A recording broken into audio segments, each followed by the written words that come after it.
Sardo? Yeah, Stross. My hip hurts. I've been doing a lot of walking today.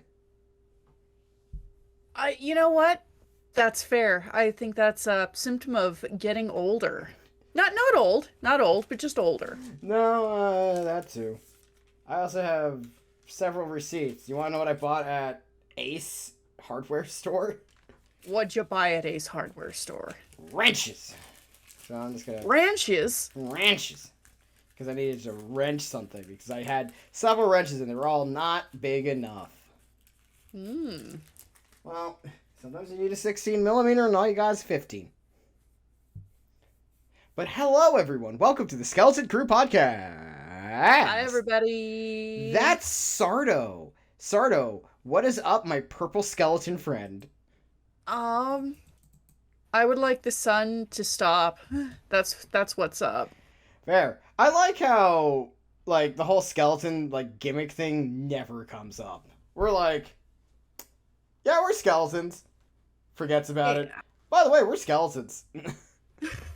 I feel like it's imbued in our character. We're so skeleton that we don't have to, make a big thing about it. We just are. I just like the idea that we're just normal men. Just innocent men. Yeah, exactly.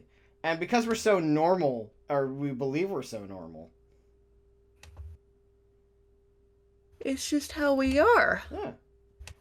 So, okay. Stross. Yeah. Are we going to talk about the fact that I just looked up the scores and the first highlight I see is from the wrong game? Oh. Well, I looked and I'm like, wait a minute. Something here doesn't add up. Goodness. Yeah. Rare problem. But anyway, folks. Well, this is what we get for having Musk Twitter, I guess. Bleh. Yeah. But anyway, folks. Hi. Hello. We're talking about Samurai Warriors 4 again. We're going to apologize now. I'm sorry, but also, I don't really mean it. Yeah, we're sorry in the sense that you have to deal with our horrible, horrible opinions and thought processes and ideas and beliefs on these characters and how they are written. Because last time we talked about our general affection, now we're getting into the weeds. Oh, this is how the sausage is made. I love it. I love how the sausage is made, because it's our sausage, and therefore we know what the spices are. Oh yes, it's the secret 11 herbs and spices, and all of them are paprika. It's a very paprika forward blend. It's actually not very good. I'm not a huge fan of Italian hot sausage because of that, because it's always very paprika forward, so it kind of has a iron-y taste. A little bit. Yeah. Whereas personally, I like more of the Mexican style chorizo, which is more chili based, so it's got kind of those floral notes. Chorizo's nice, yes. But we're going to continue our discussion about Samurai Warriors 4 today. We started off from a previous episode, and that was the meat and potatoes, I think. Go back if you want a starter example on what Samurai Warriors 4 is. And what we love about it.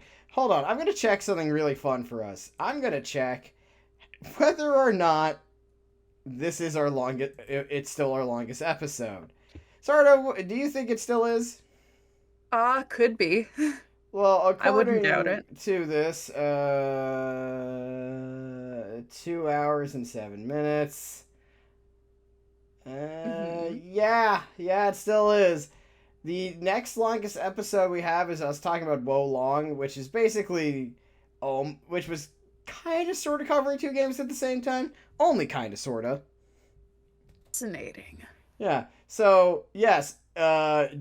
Basically, everyone, you already know how long this is. Sardo, do you think this is going to beat out the 2 hours and 7 minutes and 31 seconds? That is an excellent question. I have no idea, but we can certainly try. I like that challenge. Yeah. I'm just going to promise you all while you're listening this, and you're going to notice this because, you're going to see it. Yeah, right. There's a timestamp. You guys get to see this. We don't know yet. Exciting. We won't know until the end of the episode. I promise this will not be 3 hours. I have a rule, and that rule is we're not allowed to go to 3 hours. Yes. Because it is the wrestle rule Much like with wrestling, I don't think anyone wants to hear us for 3 hours unless it's a live event. Yeah, I think that's fair. So yes, with much further ado, I'm Stross, that's Sardo, it's Samurai Warriors 4 time, but now I guess we're talking about the individual characters? We're gonna break it down. We're gonna talk about more our personal preferences, I think. Yeah, you're gonna start hearing a lot of opinions because there's a lot of characters, so I'm just gonna open up a character sheet. Every character in Samurai... Not Warriors 5, 4, 2, because, you know, we might as well go into all of them, because Empires didn't add any new characters. Oh my god, I want you to know this about the Giant Bomb website one for this, is, it not only is it incomplete, but some of this art is very odd from the same game. Ha. I'm gonna pick a different sheet. Hold on. So, Sardo, before we get into the weeds proper, I want to ask you a question. And it's gonna also potentially involve an actual axe, because... Alright. Hey, we love axes here. Alright, sounds good. Who... Of the characters who were relatively new for 4, so we're gonna go... be a little bit fair and point out that not every character was new to 4 directly, but might as well have been. Because most likely before they were probably NPCs. Well, no, let me rephrase this. Samurai Warriors 4 specifically had new characters added, but they're not all necessarily from 4. Like... You know, like Munenori Yagyu and Naotora were introduced in like Musou Chronicles 2nd, and I don't know what the fuck that is. I don't even know what that is. Like very kind of intermediary games that probably not a whole lot of people played. Yeah, so I'm not gonna count those. I don't even know. Well, I know why I didn't hear of it. It was on the 3DS. Yeah. Which, you know, great platform, but weird. Didn't get a whole lot of player base compared to some of the other games. So basically, I'm gonna here are the characters who were added in the cycle of 4. Just so we are clear, we are including number 1, Toto, Takatora Toto, Naotora, Yagyu Munenori. He's large. We like him because he's large. Nobuyuki Sanada, Otani Yoshitsugu. On 3, you know who we're doing. So 1, 2, 3. Matsu Nagahisa Hide. There we go. I let you. That one was for you. Thank you. Thank you. I'm just looking at the list that I'm seeing, and he came up, and I'm sorry, that's what's gonna happen. Lady Hayakawa, Takakage Kobayakawa, Hojuro Katakura, Toyohisa Shimazu, Kashosho, Kagetsu Uesugi, and Nayomasa E. Now, here's a good question. Are we going to count characters from Spirit of Sonata also in the cycle of 4? Do you want to do that? Okay. Sure, why not? Okay, so Masayuki Sonata, or Papa Sonata. Daddy. Cha-Cha, or Lady Yodo, depending on what point in time we want to talk about her. Sasuke the Twink Ninja. Yep. Which we now have 3 ninjas. One is an annoying lesbian. One's a juggalo, and one's a twink. Oh, and one's a mom, and one's the Hanzo. He's Hanzo. He's the only proper ninja here. Katsuyori was added as I guess a proper character now. I'm surprised he wasn't, honestly. And Hidetada Tokugawa, who is the next Shogun. Anyway, so out of the characters I just mentioned, who was the one that you were like going into this you were really excited for when you heard they were announced, and which one ended up being your favorite outside of Hisahide? I'm just saying that now. I'm saying that now because we already know who it is. Yes. We mentioned it last time, so we don't need to go over. Kishosho. Yeah, that's a good pick. Oh.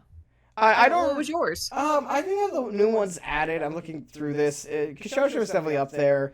I also want to give some credit to Lady Hayakawa because she's just a nice little lady, and we like that. And there is one noted NPC that we could talk about real quick in terms of characters, and that is the older Sonata's sister. She doesn't do a whole lot. I never played Spirit of Sonata. I'm sorry. That's on us. She's just girl.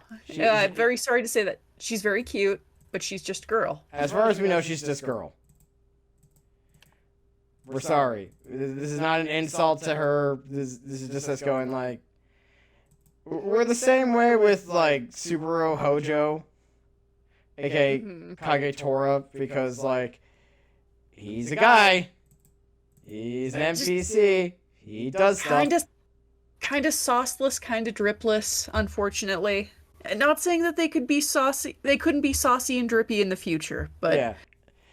The problem with a character when they're not like playable, it means like they only do stuff in like the story and nowhere else. Kind of just a issue with it's just an issue that we got. Yeah. So I guess what we're gonna do is, with all these characters, there's a lot of characters. So I'm just gonna name a character real quick. We're just gonna go through members of the cast. We're just gonna say how we feel about them and see where we go from here. This is the second time I'm going to apologize. We're sorry, but this is what we're like. And there's no way around it. It's what we do. So we're going to start. Now, obviously, I guess the easiest place to start, and maybe not our favorite place to start, but it's kind of the easiest one to get out of the way. Yukimura Sanada, the poster boy of the Samurai Warriors series as we have it. He's dumb, and I actually like him. You know, honestly, I think what they did with him, like in 4 specifically, made me like him so much more, because they really played up the fact that he's kind of stupid. Like, okay, so one of the problems with the poster boy character for these games, like Zhao Yun, is that, and for Dynasty Wars, for those wondering, is that they're very vanilla. I feel like that's fair to say. Yeah. And there's nothing wrong with being extremely vanilla, but, you know, you gotta come with a pie. Yeah, it's, the scoop of ice cream is all well and good, but it needs something else to bring out its more complex tones. Exactly. And sadly, for Zhao Yun, that's never happened. But with Yukimura, they kind of like play up the fact that he's stupid, kind of a dum-dum. You know. Yeah. He's not very intelligent. He just, he's very much like a share if you don't think kind of guy. And I find that endearing. Yeah, what I like about him, like, as time has gone on, they played up that he's kind of stupid, that he gets when he gets drunk, he gets even dumber. Like, he's vanilla, but he's like French vanilla. So he's got a little bit more flavor to him. And I like that. Because sometimes, you know what? You need to have vanilla. Oh yeah. Any like ships you like with this boy? Do you like who do you like seeing smooch, if any at all? I understand if you say none. I'll be real, I don't think about Yukimura enough to really I understand that he's probably part of some popular stuff, but nothing that I care about. I just I think he's the guy that's there to throw the football around and have a good time. Yeah. I ship Yukimura with American football. I play American football, despite being from Japan in the 16th to 17th century. You see, in Warriors Orochi, he discovered American football, and that was the one memory of his time in the Orochi verse that he brought home with him. And he's like, you know what? I love it. I love football. No, Nobuyuki, let's throw the football yeah, around. I feel like the problem with being the very vanilla character for us specifically, if he's your flavor, this is not an insult to you, but for us, Yeah. he's not the one we obsess over. He's like I said, he goes great with a character who's like a pie. You know, Yes. he's the character in our fanfic that is tagged because he shows up. He's the one driving the bus. He's there to have a good time.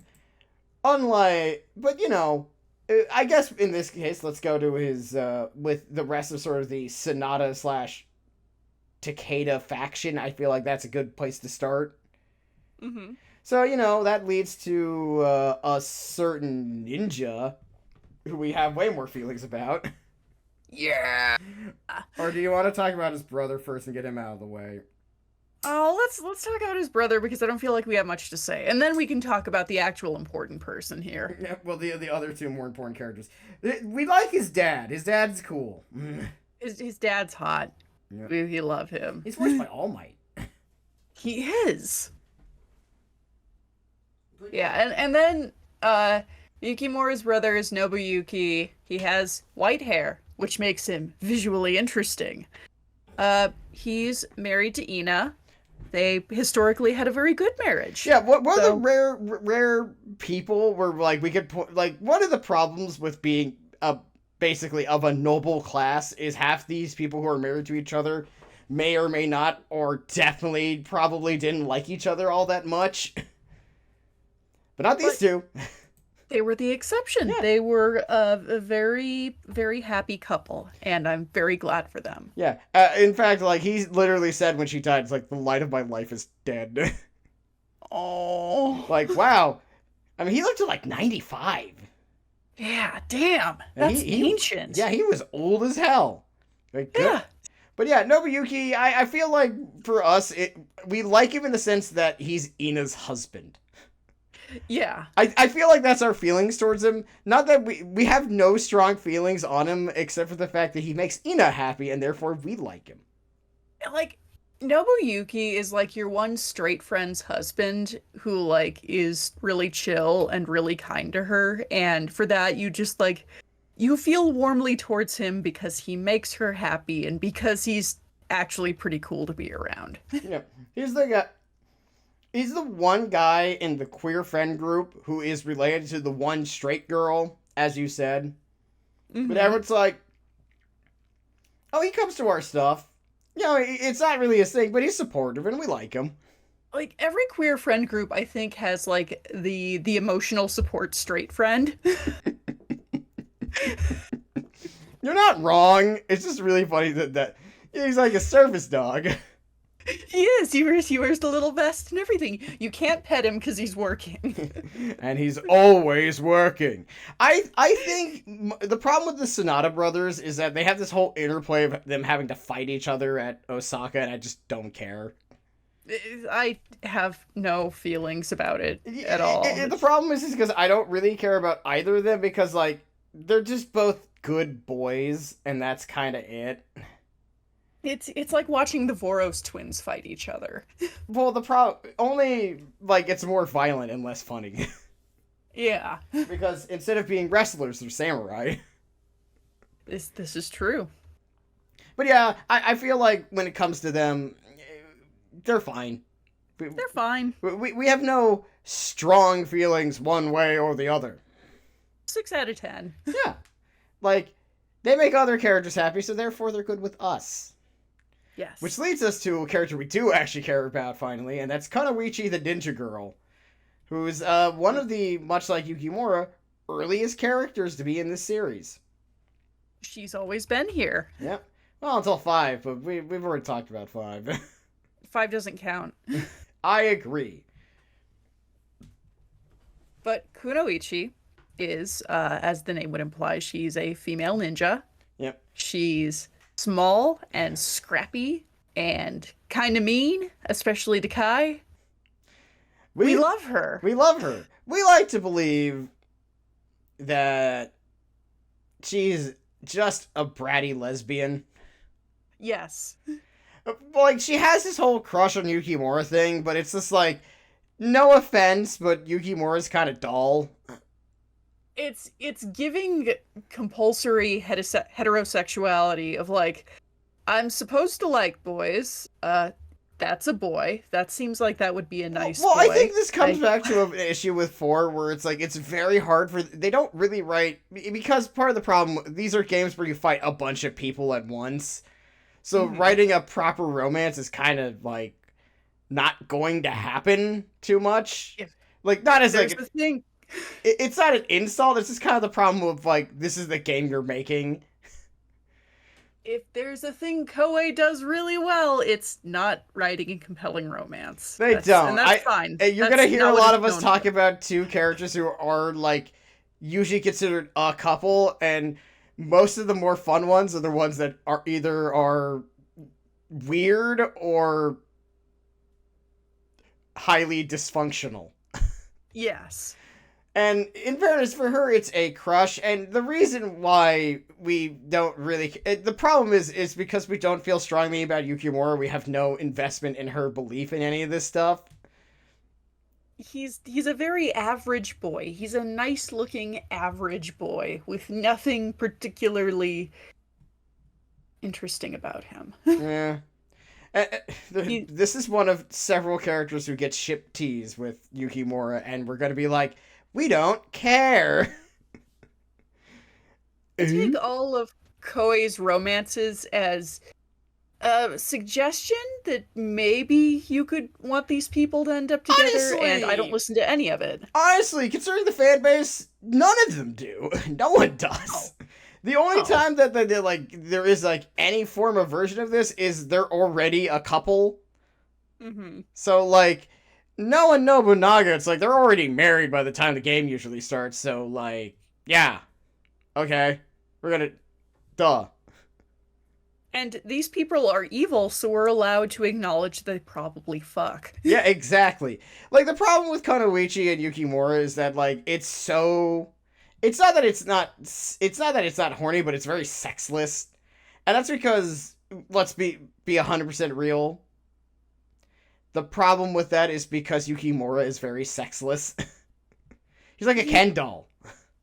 He has all the sex appeal of drywall. Well, like, it's not that he isn't good looking. We want this to be made abundantly clear. He's very obviously attractive. There's a difference between being attractive and being, like, having sex appeal, though. Yeah. Like, he's the type of guy that, like... The teenagers like, oh, he's so hot, and he's dreamy. He's like Tiger Beat kind of dreamy. Yeah, do people still read Tiger Beat? Fuck, I don't know. I've never been a teenage girl. I didn't read Tiger Beat even when I was a teenager. I read the men's magazines, which were not better. I read Nintendo Power, which was. Or Slam. I read a lot of Slam back in the day. That was Basketball Magazine. Welcome to the jam. Exactly. And the men's magazines were only interesting when they got actual history articles. Like, I read one on beef jerky, and that was like, oh, this is cool. Jerky's delicious. Yeah, like, that's interesting. All the stuff about girls, well, yeah, it had the pretty girls in it. But, like... But it wasn't really interesting. Yeah, and I'm pretty sure Tiger Beat was probably the same way. Yeah, but it's like, the point is, Yukimura's not beef jerky. Like, he's... beef jerky's not physically appealing just to, like, look at it usually, unless you're hungry. but it's sensually appealing. And Yukimura is like the inverse of that. Am I making sense? No, you make sense. It's just a really weird analogy. Well, it makes sense to me. Well, the point is that Yukimura is just not very interesting to us, and therefore her whole crush on him is kind of boring. So to us, she's a lesbian who's annoying. Yes. But in the fun way. Annoying, affectionate. Yes. I like her. She's fun. She's not my favorite, and that's no problem with us. But really, the Sonata, despite being kind of like their own thing, work under a different person. Which means we gotta talk. And we love Shingen Takeda because we love a stout man who pulls out wrestling moves out of the fucking blue. Gampa! He's fun. I've always liked Shingen. I think what I love about him is because it's just like, he's this like large, like stocky man, kind of like a dwarf. Not like because he's short. He's compact. He's short, but he's broad. He's not like super, like some of these characters can get really tall, but like you put him next to other people, he's not super big. He's just kind of super neat. He is. And we love a cool old dude. Yeah. We don't have any ships for him because, like, he doesn't need one. He's already neat enough. Or you do. Kenshin. Yeah, that's kind of the obvious one, and if you like that, that's fine. That's not my thing. I just kind of want him to go around wrestling people. That's also a fair want. I would like that for him, too. Yeah. Shingen Takeda. Great in art book. Would hang out with. Does grill. Probably make some mean beef jerky. Yeah. Because he's like, this shit's $8 at the gas station. I'm not paying for that. I'm gonna go make my own. And then he does, and it's so much better than anything you'd buy at the gas station. And that's kind of sort of, obviously there's his son Katsuyori, who was really only introduced in Spirit Sonata. I don't think either of us played that. I heard it was actually pretty good. Ironically enough. I heard it was good. We need to play that. But we're not talking about that. Katsuyori he's a fail son, therefore we probably like him. He sucks. He screwed it up, which means we probably love him. But yeah, that's the Takeda faction / Sonata. What's your thoughts on them as a whole? They're good. They're the Red Power Ranger. Yeah, I feel like despite the characters we like in it, they're kind of the most normal faction. Yeah, they're the protagonist faction in that. I mean, well, Yukimura is like the most like stock main character kind of dude. Yeah, I feel like the best way to really describe him is that they're kind of the most basic of them all. Not that that's a bad thing. It's you need that. You need sort of your like normal group. They're the shonen team. Yes, I agree. They're the shonen team. They're okay. They're fine. And we're going to go into the other protagonist faction, and that's the Tokugawa. Hey. And therefore we're going to have to start with the most dad character in this series. Ieyasu Tokugawa, the next shogun of Japan. Who is not a little Dutch boy here. Yeah, who is not a little Dutch boy, but a tiny round man. I've said this before, but Ieyasu is always funny to me because here in 4, he looks so much like my elementary school principal that I bit once. I feel like... No, I just love that story. It's just so funny. You've told me the story. I love that story. No, this is not me making fun of you. It's just that is the greatest, most ridiculous, like randomly, like specific combination of things. His name was Mr. Schultz. I bit him on the hand because he was trying to physically drag me. And... Well, I mean... Anyway, I think Ieyasu is also a character that we're just kind of fine with. It's alright. Mr. Schultz, Sardo would like to apologize for biting you that one time. No, I don't want to apologize. I'm not sorry. Well, there you go. But no, Ieyasu's fine. He's out of the three unifiers in this, you have your three unifiers: Ieyasu, Hideyoshi, Nobunaga. Least Uh, favorite. Ieyasu gets dunked on the most because he is a small, portly, balding man who just isn't as attractive or interesting, even though Hideyoshi is a serial womanizer. But that's neither here nor I there. think the best way to put it I don't know. I think the best way to put it, whereas like Nobunaga's a weirdo, Mm-hmm. and like Hideyoshi's kind of a fail son who fails upwards. Ieyasu just kind of is the guy who has to win in the end 99% of the time. And it makes people very unhappy. Yeah. And it's not that I think he's a bad character. It just means he's not that interesting. Not a lot happens with him. Yeah. It's more of a case of, I would like you so much more if you had more flavor. I would love a little more personality on him, because he's very much just a guy. He is the character that could best be described of he is seasoned with salt. Yep. Not because he's salty, just a pinch of salt. You know, has some flavor to him. But you could use some black pepper. Oh yeah, at least a little, maybe some garlic. The thing is, with that said, I think we like more of the other characters in his faction. Mm-hmm. Like, for example, Tadakatsu Honda, aka Sports Dad. He's big. He's big. Ina's dad. He's Ina's dad, and he's firm and cool-headed and always going, In Which- Sengoku Basara, he was a giant robot. which is weird. Because Basara is weird. It's very weird. But, you know, I like Honda. Honda's much like Ieyasu in that he's fine. I like him more than Ieyasu, and I like playing him more than Ieyasu. Only because, like, Honda is very dad.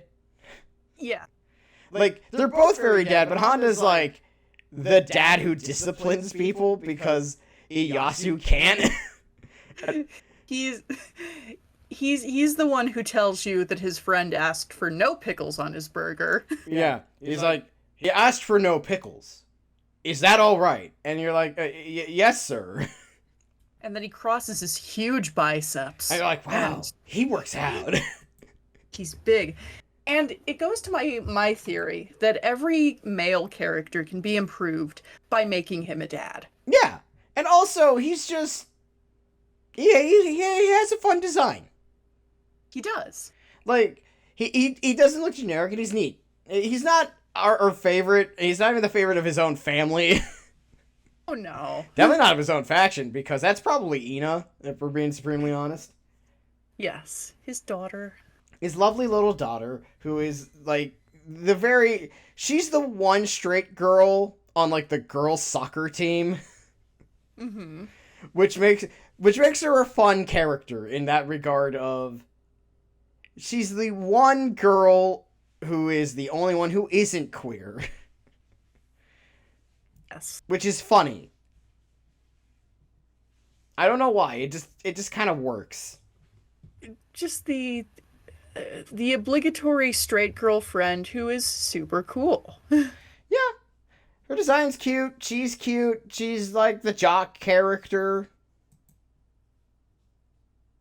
She's fun. Yeah, we enjoy her. We usually just leave her to her husband because it's like, yeah, they got a thing going on here. We're fine with that. Yeah. Of course, in 4, sort of, they added 2 characters to the faction to add some spice. And we'll talk about the E's. That's spelled Alright. I, by the way. Yep. Not E. So, we'll start with, obviously, the most recent and one of the most popular, for reasons that we're not happy about. Naotora, who we've talked about before, and in multiple cases, I've talked about At length. at length. And our statement is, Koei, let us write her, please. Please? I feel so bad for her. It's sort of interesting because we don't always run into characters that are just like, we like you, but not the way that the writing treats you. Like I've had this like happen quite a bit with female characters in the Yakuza series. Mm-hmm. And maybe a little less with the Koei Warriors stuff, but only because it's like I don't feel like Koei Warriors is usually as egregious. But in this case, it is that egregious. Yeah, no, it's like most of the women in Koei Warriors games like are just kind of the characters that they are, and they're a flavor. Mhm. And you don't expect a whole lot out of it, usually. And you don't Because expect a whole lot because like the main characters are the main characters because they're the ones who actually did things in real life. and there's also like a million characters in the cast. So of So course it's gonna be a little more one-dimensional. yeah, you're character. Part of the reason why it's so easy to headcanon characters in these games is because you kind of have to. Yes. Like, and this is not an insult, but you have like a cast of like 90 characters or like 60 plus or however many there are in Samurai Warriors 4. You're gonna lose out on opportunity to develop everyone at the same time, especially when you're adding new characters like every single time. Yeah. And it's But on. with No, go sorry, on. what? No, you go ahead. But with Naotora, it was just a case of now hold the fuck on. Yeah, to me, like Naotora, like I think we both initially like thought two things about Naotora. Number one, she's very pretty, hmm and the number one is, oh God, you're such a wet blanket. Why is this you? And if I remember correctly, we both didn't really like her very much. I did not care for her at first because I'll be real, watching her story was a very uncomfortable experience because of how the writing treats her. But when they added her nephew slash son adoption things, it makes sense. Okay. She adopted her nephew. So Because they needed an heir in case she dropped dead all of a sudden. And because she go yeah, ahead. because she was the leader of her clan, and which was a fairly rare for the time to have a woman in charge of that. So It yeah. should be noted that what happened, just as a quick reminder, is that her father died at Okazama by Nobunaga's schemery, As one does. and because she wasn't married yet or anything, she was suddenly head of the clan, and everyone's like, well, here we go. Now, I think we both know for a fact that, like,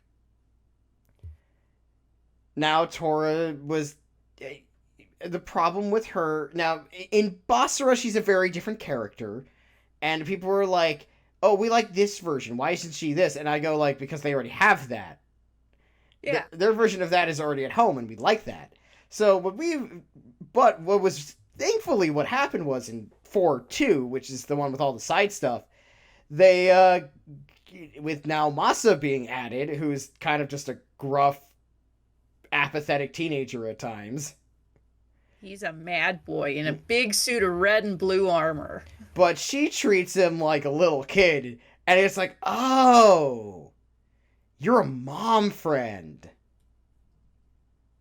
And it was beautiful. And we're like, yes, of course. And that, like, I think that really started switching how we felt about her very quickly. Yes. Because we were like, oh, you're, like, you stopped being, like, just, like, the the one that was made, to, like, this is going to sound mean, but you were the one decided to appeal to otaku in that way.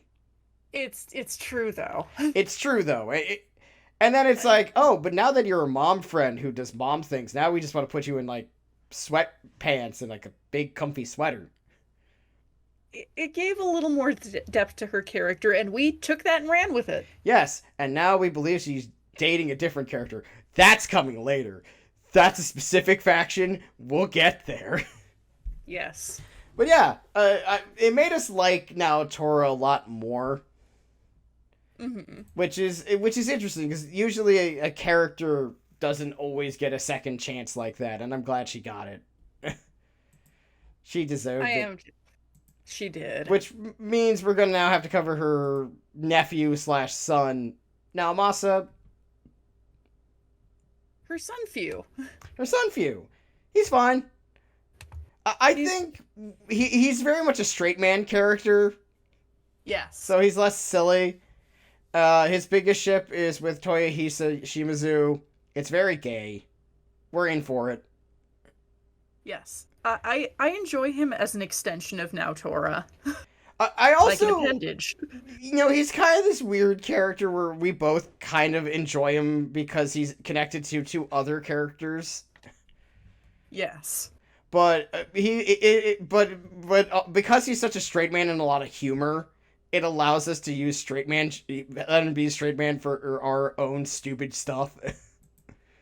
This is true. And that's not an insult. That's just kind of what happens. Turned out. Yeah. Tokugawa faction. They alright. I think I like him more than the... I think overall I like him more than the Takeda Sonata mix. Because it's like, with the characters for the Takeda, I either really like them or I'm very apathetic towards them. Yeah. Whereas, like, I feel for at least a few of the Tokugawa characters in a way that I'm like, I care about this character. I want them to be well and be happy. Whereas with the Sonata, I'm like, okay, the ones I like, get in the van. Rest of y'all, Yep. you stay here. So, I guess we should cover one of the other major factions, and let's talk about the Uesugi. Yeah. Oh wait, we forgot one. Oh, I'm sorry. How did we forget Hanzo? Oh wait, because he's a ninja. No, we just plain forgot him. The problem with Hanzo Hattori is that of all the ninjas, he's the most ninja. He blends into the background. You just don't think about him a lot. The problem is he's the serious ninja of all the ninja characters, and makes him kind of uninteresting. He suffers for it. Which is He is incredible because he's voiced by Takaya Kuroda. Of all people. Like, full on Kiryu voice. And we're just like, we don't care. He's just doing the Kiryu voice. And yeah. So somehow we don't feel anything. I don't know. I think what happens is it's a great example of the problem with like the ninja character at times, where it's like their whole thing is they're the serious silent type, and therefore that's all they do. I was like, okay, all right, he's not bad. Yeah, he's fine. He's just fine. He's our least favorite ninja in this game. It's true. He's not... We don't make fun of him like we do with Kotaro. He's not... We don't have him as like a weirdo lesbian, obviously, like we do with Kunoichi. And, well, we'll cover the last one later. Yeah. I guess we're gonna go with one tangential character to the Tokugawa, because he used to serve them. Yoshimoto Imagawa, but the 4 version. The small... chubby, Kimari obsessed, somehow much scarier than 5. I'm very afraid of him. Yeah, well, because they started to have, like, play up the fact that he's kind of sort of actually secretly really...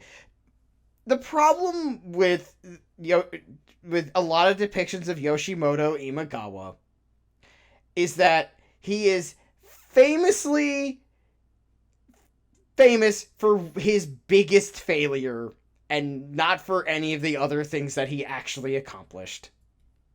Which was a lot. Yeah, he famously was an incredibly successful daimyo, did a lot of smart maneuvers and all that other stuff, and the one battle he needed to win, he lost badly, and died.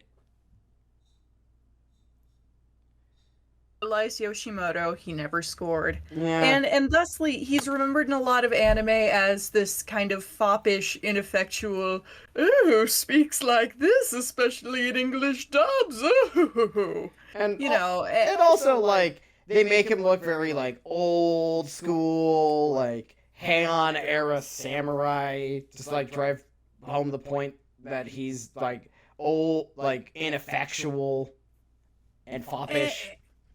And to its credit, 4 gets a little away from that and tries to do something sort of different, but not as much as 5. That's the one thing 5 did especially well. Yeah. 5 and, like, Neo 2 are the only two things I can think of where Yoshimoto's given any ounce of respect. Yes. Still foppish, Oh, yeah. but, like, more respected. And for Imagawa, I'm like, he's fine. I mostly just kind of feel bad for him. For Yoshimoto is the thing I think of when I see him first, and this is probably bad, but it's like, I look at you, and I see your face, and I hear your voice, and I just know that if I took a particularly strong edible, I would be lying awake at 4 a.m. staring in my closet knowing that you were there. And so afraid. Yeah. Yeah. I mean... He's my sleep paralysis demon. The downside of Yoshimoto in 4/3 is that he's just... It's not that impressive. But we're instead now going to talk about the Uesugi, because let's talk about a character who actually is done, I say well, and that's Kenshin, who I like. Kenshin! Okay, so one of the reasons why I like Kenshin, very honestly, is the fact that this is one of the rare Kenshins in 4, like Samurai Wars up until 5, where they avoided making him a pretty boy or a lady.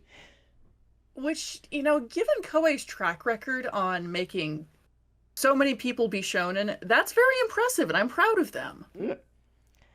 I feel like whoever originally designed Kenshin had, like, a thought process with him. It's like, no, this guy was an intimidating warrior and highly successful leader of men. It's kind of lame that everyone kind of just makes him a pretty boy. Yeah, there's a little more creativity there, I think. Yeah. They make him like this intimidating, deep-voiced man. And he's got a Bruce Campbell to your jawline. Yeah, and he's always frowning. I don't like that. I'm the god of war. Yeah, and it's fun. I feel like he's maybe my favorite adaptation of Kenshin that I can think of off the top of my head. Yeah. Because, like, all the other ones are either, like, a lady or, like, basically looks like a lady. Mm-hmm. And I find that to be kind of dull. It's a very repeated beat, and it's nice to see something different. I agree.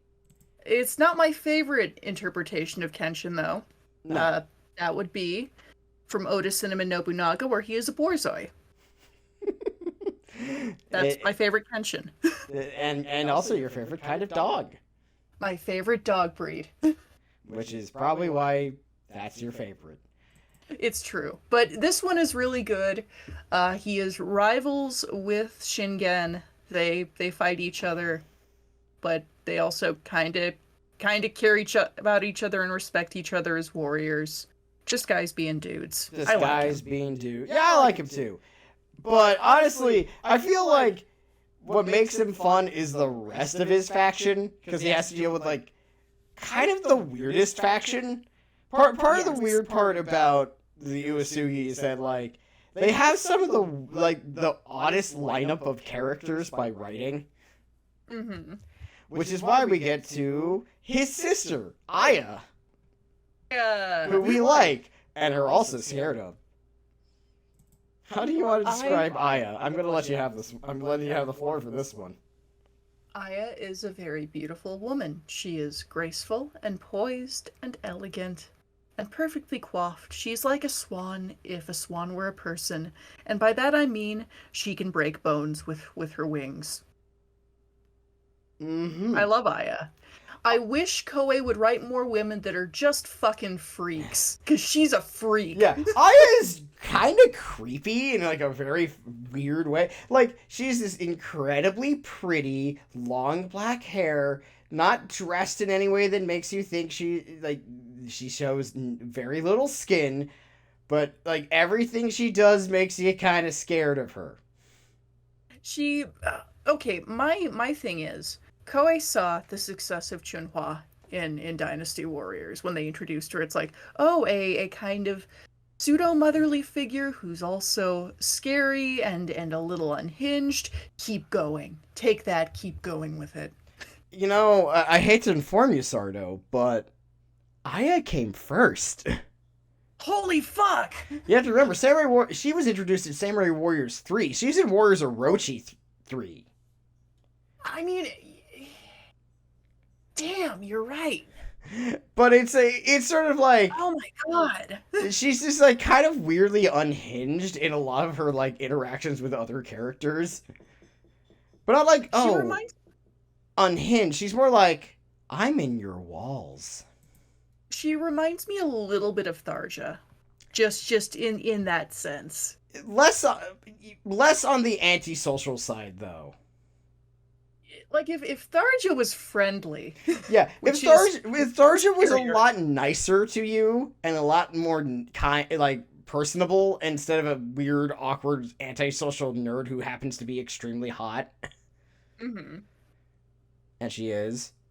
Oh yes, she is. We're gonna have to talk about Awakening at some point.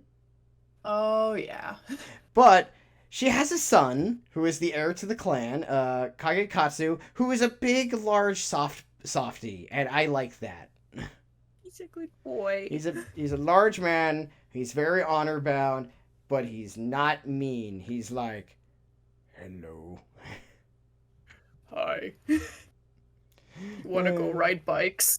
Yeah. And he's a little mortified of his mother, as anyone would be. As one should. But I think our favorite member of this faction is neither of any of the people we just mentioned. Mm-hmm. You want to introduce him? You want to introduce the love? Oh. Kanetsugu Naoe.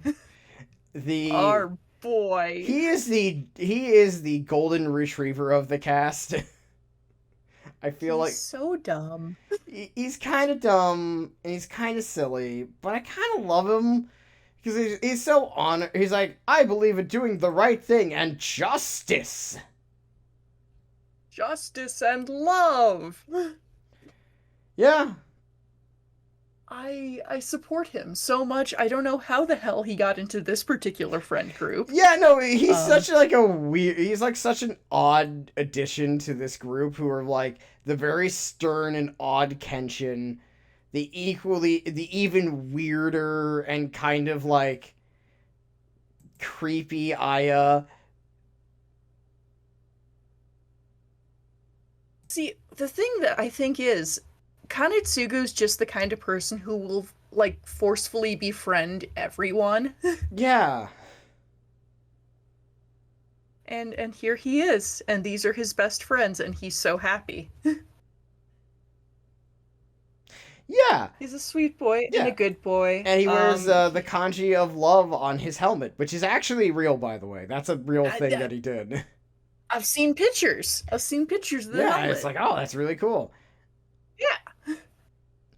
I think they turned up his weirdness, his own personal weirdness up to like 11 and 4, and I think that was for the best. I agree. It makes him shine. I think he's meant to be a little weird. Yeah, like that's how he fits. It's like, oh, he's also weird.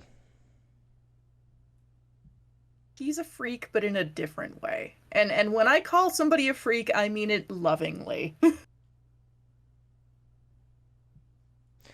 Yeah. So, yeah, that is the Uesugi. The Uesugi. I like them. They're not my favorite faction. We know what our favorite faction is. Oh yeah. We know we're Yeah. saving them for last for a reason. We're saving them our favorite two for last. What I like about them is that they're just kind of weird.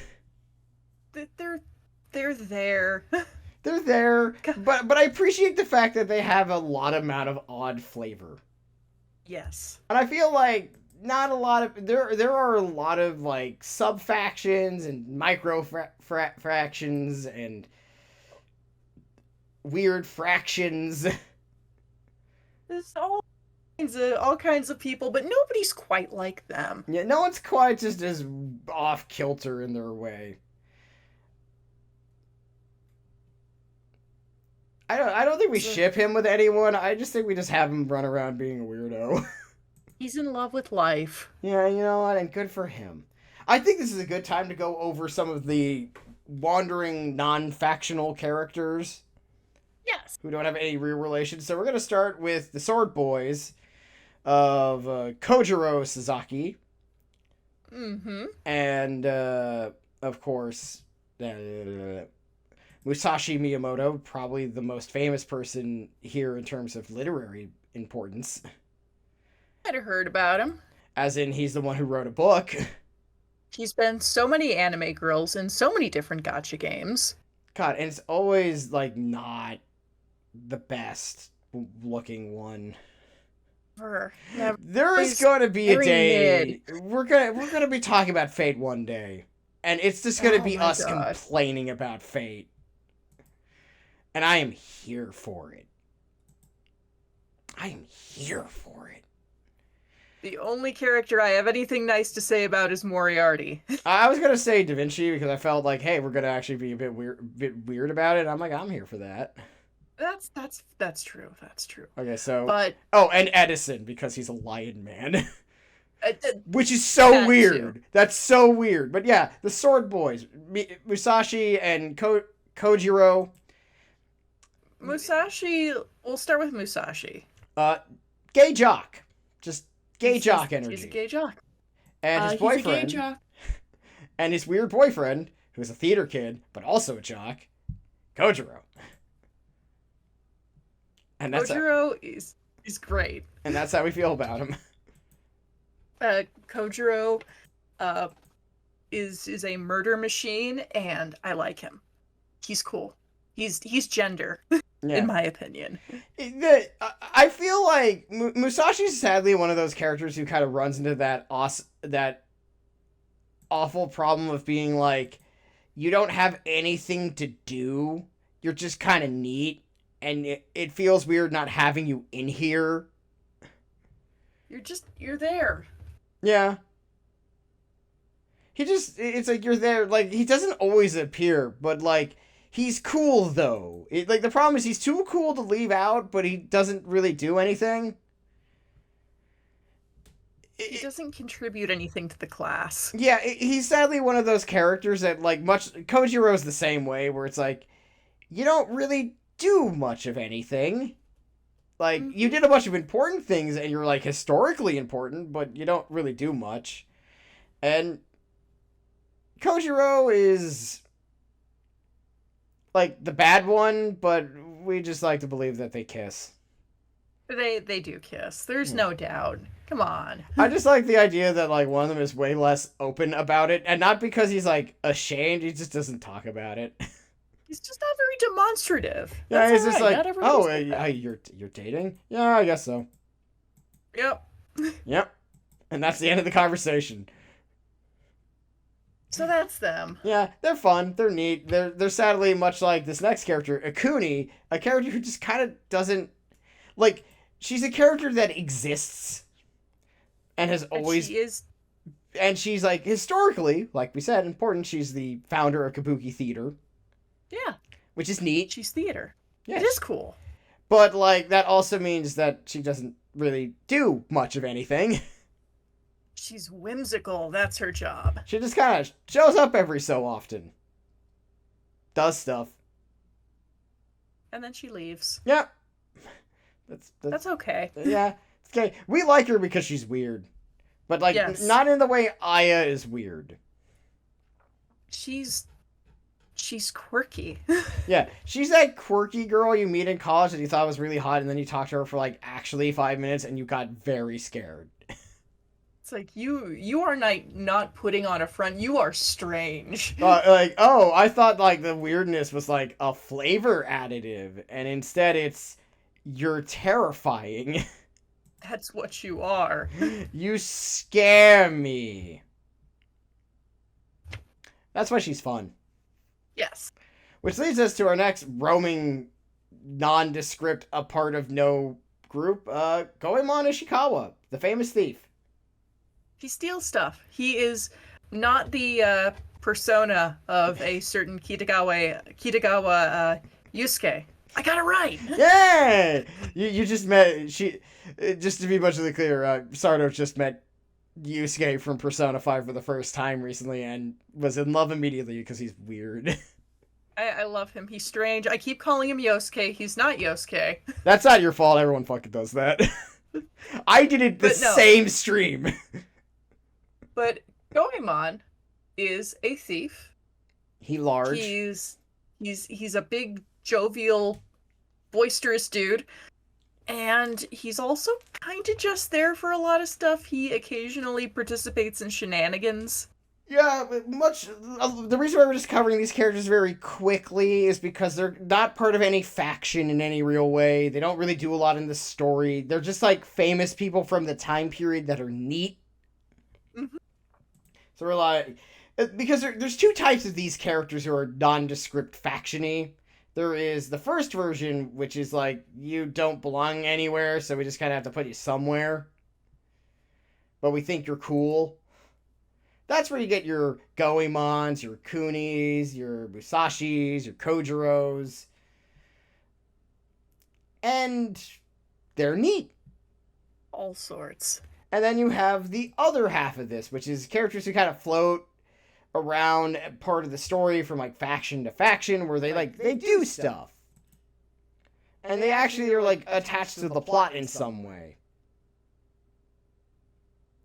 They're involved. You're involved in some capacity, which is really two characters who really sort of emblematic of that. We're going to talk about one of them when we talk about what happens on Shikaku. Mm-hmm. But the other one is our beloved Trash Man. He who smells of Axe body spray, and exclusively Axe body spray, and nothing else. You want to introduce him? Goichi. And in case Sardo got cut off because we do this via Discord, and sometimes you get a bit too loud, it cuts you off, Magoichi Saika. Not your fault. Sorry. I'm just making sure that the people knows. Alright. He's our boy. He's our boy. We love this trashy man who is... he's the womanizer of the group. Or at least one of them. He's a fuck boy, and he's stinky. And we love him. He likes ladies. Ladies don't typically care for him. Mm-mm. But he's really endearing. Stross, why do we like Magoichi so much? So, first things first, we should mention that Magoichi's technically three people at the same time. Yes. In the sense that the title, that Saika Magoichi is a title, not strictly a name. So there were several guys who take it. Yeah. This one is usually considered Shigehide Suzuki specifically. Yeah. He wields a gun. He brings the power of gun with him. And despite being a ladies' guy, he gets a surprising amount of like deeply emotional moments, and that's like super weird.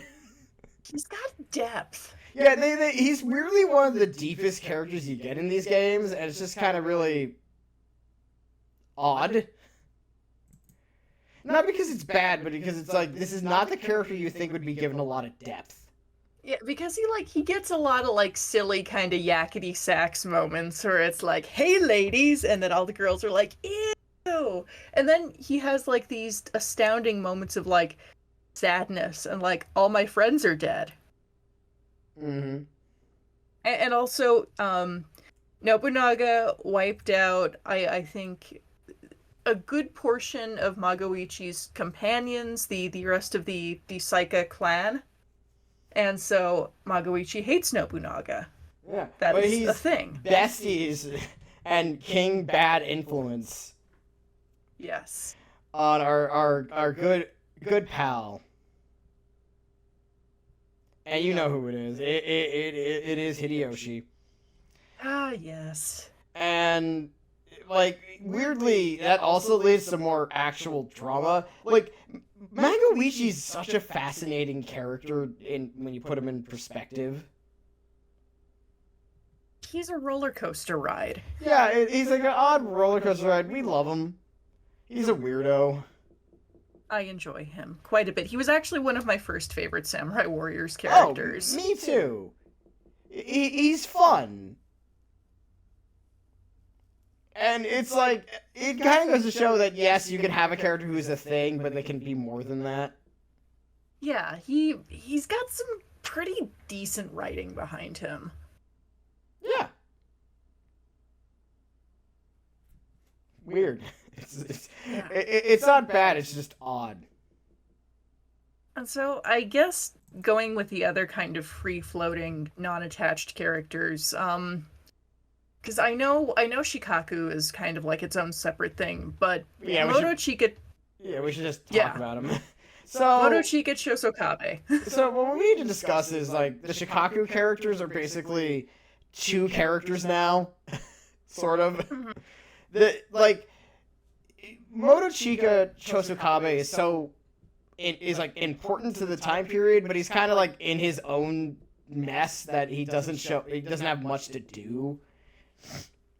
Whenever I think of Motochika, I always think of that one bit from Archer where like Krieger's in like the nest of filing cabinets. Uh-huh. I don't know. And that's Motochika. I feel like he built Fort Kickass. Uh-huh. And he very much does his own thing. He has kind of like an ongoing war with Mori Motonari. It's reflected on more in stuff like Sengoku Basara. Here it's not touched on so much because Motonari's doing other stuff. But yeah, Motochika he's a man who plays a shamisen. And he's very Visual Kei inspired. Mm-hmm. I believe he wears like some kind of mesh shirt here. But love the look he's going for. I do really enjoy his character design. He's also a weirdo. Yeah. He's a rock star, man. His thing is rebellion. It's rebellion. It's stick it to the man. And yeah, he's Kashosho, who we'll discuss very soon, probably next, was next. one of his consorts, one of his baby mamas. They had a kid, and there's like some implied shipping going on there. They also kind of imply like a ship thing with her and Magoichi, but that's also just because Mago likes women, and she's a very pretty woman. So yeah, and she is, and we also like her. She's also very pink. She's extremely pink, and she's kind of divisive. You kind of either love her or you hate her. Yeah. I love her. I feel like this is one of those ones where, like, the people who dislike her the most seem to be in Japan, mostly. Mm-hmm. And the people who like her seem to be all, like, in the western half of the fan base. But, I mean, she does speak to American sensibilities, because look at her. She's so disco. She's extremely disco. She's a hard luck woman. She's a bit of a bitch. She brings misfortune to all the men who cross her path. And I love that for her. She's disco mommy, but she's good disco mommy and not evil MILF Manor disco mommy. Bringing that back. Yes, I am. But we should also note for a fact that she's the one who sells you drugs at the club. It's true. And not necessarily the good ones. Yeah, you will either get a bad trip or you'll find out that she sold you flour. Yeah. and you'll No thank in her between. for it. And those are kind of the free-floating characters. We like all of them well enough, or very much a lot. It's just, they don't... Their problem is they don't necessarily get to do a whole lot. They're just sort of there. Yeah, they're there because, like, you can only focus on so many characters, and there's a lot to cover. Yes. Whoops. Which, I guess we're gonna go with, one of the sub-factions. Mm-hmm. Because it takes 3 characters out of the way that we don't really care about. So let's talk about the Azai. Nagamasa, Nobunaga's sister's dead husband. The first He's dead blonde. husband. He's a blonde pretty boy who's nice. We don't really care about him. We Nobody really don't. I don't know how popular he is, actually. I wonder if he is. He's like the Lana Del Rey album, He's Born to Die. I will say, like, his stuff with Uichi, Nobunaga's sister, who we will be talking about at some point today, is, they're very lovey-dovey. Yeah, they're saccharine. Yeah, they're saccharine. They're okay. Because it's like, Go on. Nagamasa's great because he's one of the few, like, dude examples I can think of like, a male love interest character who is there explicitly to just be fucking murdered and make his wife really, really sad. Yeah, it's the rare time where the man is the frigible one. And occasionally Uichi has flashbacks to Nagamasa under a white sheet for whatever reason, smiling into the camera. He's very... Go on. Like all dead spouses do. Anyway, sorry. Yeah, we don't dislike him or anything. He is the boring version of Yukimura, but has a wife. He's a wife guy, I guess. I guess. I mean, I don't hate him. He's just there. He's just very there. He has a lance. It's neat, I guess. He's what's-her-face. Yeah, he is what's-her-face. And that extends to Takatora Toto, who we call Samurai 009, because he looks like a Which cyborg does he look like? Hold on. You want to talk about him for a bit while I look this up? Yeah, he's to give Takatora credit where credit's due, I will say the things I like about him. He's got an interesting design. I think he does look like visually pretty different from a lot of characters. He's a little bit of a twist on the standard pretty boy design. He's got some cool stuff going on. He does. I like his sword. Yeah, he does look like a character from Cyborg 009. Yeah, he does. And that's fine. I just I think it's okay, I found the right one. It's Cyborg 002 that he looks the most like. okay. But like not the same design. He falls into the same camp as Yoshitsugu, where like he's not a bad character, and there's plenty of people who like him, and that's fine. I just don't really care about him very much. Yeah, it's one of those things where it's like, I don't care about him. I don't care about the drama he's attached to, because he's attached to the Azai stuff, where he really... Like, I wouldn't say he's, like, in love with Oichi as much as, like, he really cares about her and, like, I served her kind of way, and she was very nice. Yeah. He looks like... I don't know. The main character from Cyborg 009. He looks like both, like, if 2 and not 009 and 002 had a gay baby. He's got a neat scarf. Cool scarf. Yeah. I like using his weapon when I create creatable characters. Fair enough. That's about it. And on the other end is Yoshitsugu Otani. He's fine. His character... I like the Basara version way more. I feel like the problem with him is that he's a man who historically had horrible leprosy, but you never actually really see it. He's very go with the flow guy. Yeah, it's, very, very, like, mystical and kind of, spectral. And the, like, inch of his face you do see is, like, beautiful. And, like... creamy, unbroken skin, yeah, and like long, beautiful hair. Yeah, and I like to believe those are the only parts of him that look good. Like the rest of him is just disgusting. Which is a better idea. I would love it if he was like a pustulant mess under his cloth. Yeah. I just, as he is, again, he's somebody that's there for other people, not for me. Yeah. I feel like much like with Jia Chong of Dynasty Warriors, I think if I existed in a different universe, he would have been one of my favorites. I He's feel like just not my favorite in this universe. If he came out like way sooner, he would be one of your favorites. Yeah. But when like you were younger, specifically. Yes. I feel like if little teenage Sardo would have liked him a lot more. But like he came out like when we were in our 20s. And now I like ghouls, so. Yeah. And he's not ghoulish enough. And his personality is very nondescript.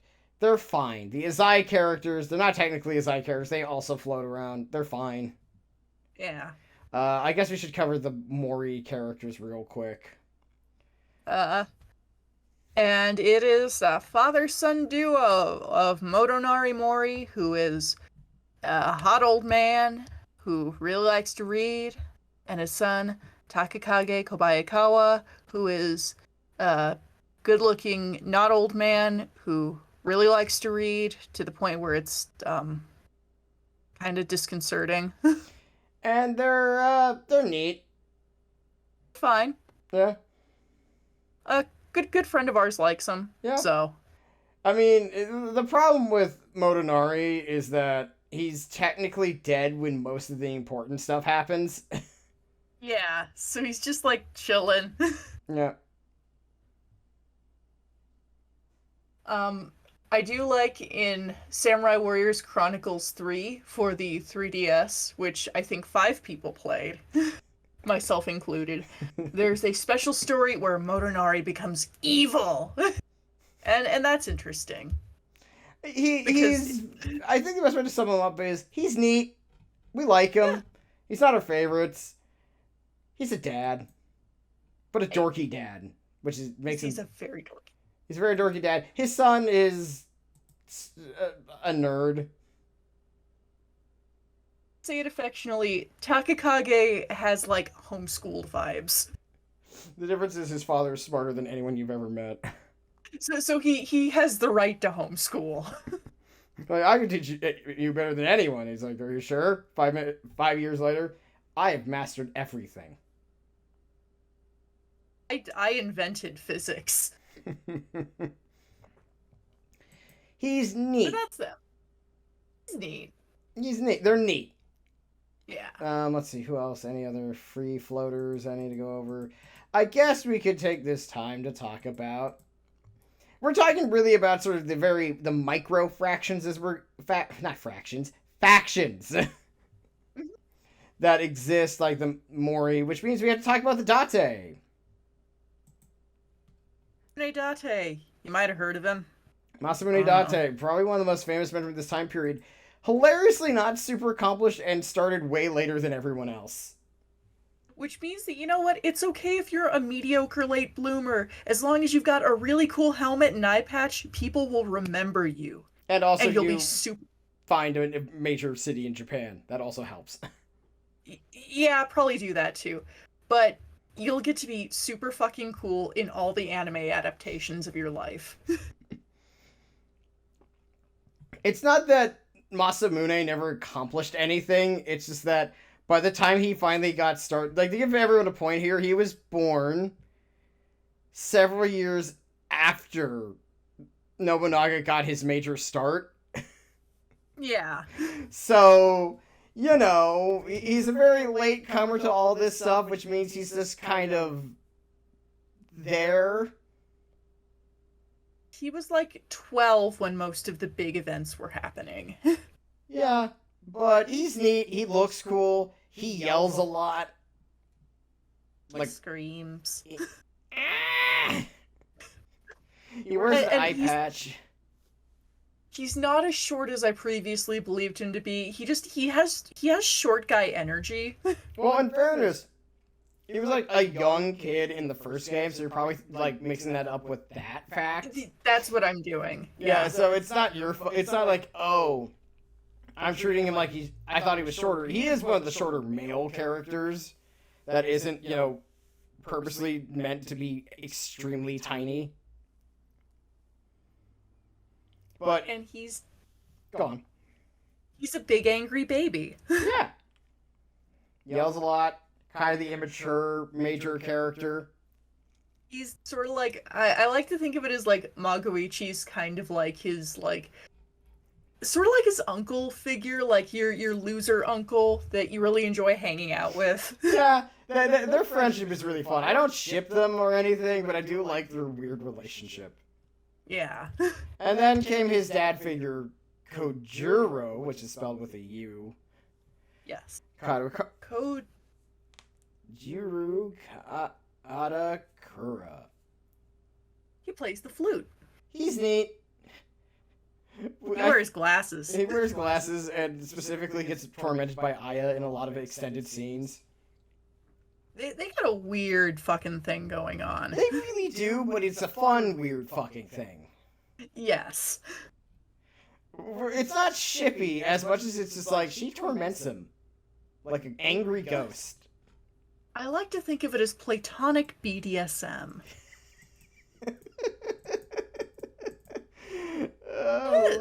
I'm like, no, I'm not angry about that or anything. I just think that's really weird. It's like a really odd way to describe it. Not that it's wrong, it's just like, huh.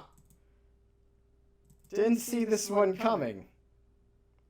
Yeah. He's kind of the, sensible adult figure that's much needed in Masamune's life. He's sort of his caretaker. They care about each other, I think. They're like, not son and father as much as like, child and guardian. Yeah. They're neat. We like them. That's that micro faction. And one more, we have really two more micro factions, but they're kind of super intertwined, so we're going to talk about them at the same time. Uh-huh. And that's all the Kyushu characters. Yeah! So, we're going to start with the Shimazu, because they might be the gayest group here, and that's saying something. There's a little something for everyone if you're into men. Or he/him lesbians. Yeah. So, the first things first is Yoshihiro Shimazu, aka Devil Shimazu. He's this large man, wields a big hammer, loves cats, it looks like an old man, is neat. He's Gampa. He's Gampa. And he was what was interesting about him was his faction, despite being extremely important both here and now, then and now type of situation going on. The Shimazu will crop back up in like 260 years when a certain different civil conflict happens. And what civil conflict is that, Stross? Well, that would be the Boshin War, which was caused by the Meiji Restoration. Damn. Yeah, so that'll be important later, again. But the Devil Shimazu is, Yoshihiro, he's fine, he's a cool older guy. We like him. He's a good man. He's a good man. But we need to talk about his nephew. Oh lord, we have to talk about his nephew. We've done this discussion before, but do you want to introduce Toyohisa? Toyohisa Shimazu is a young man who was created with the explicit purpose of wearing a jockstrap and nothing else. To explain, Toyohisa, and we're going to be abundantly clear, this is not actually intentional, or maybe it was, we don't know. Mm-hmm.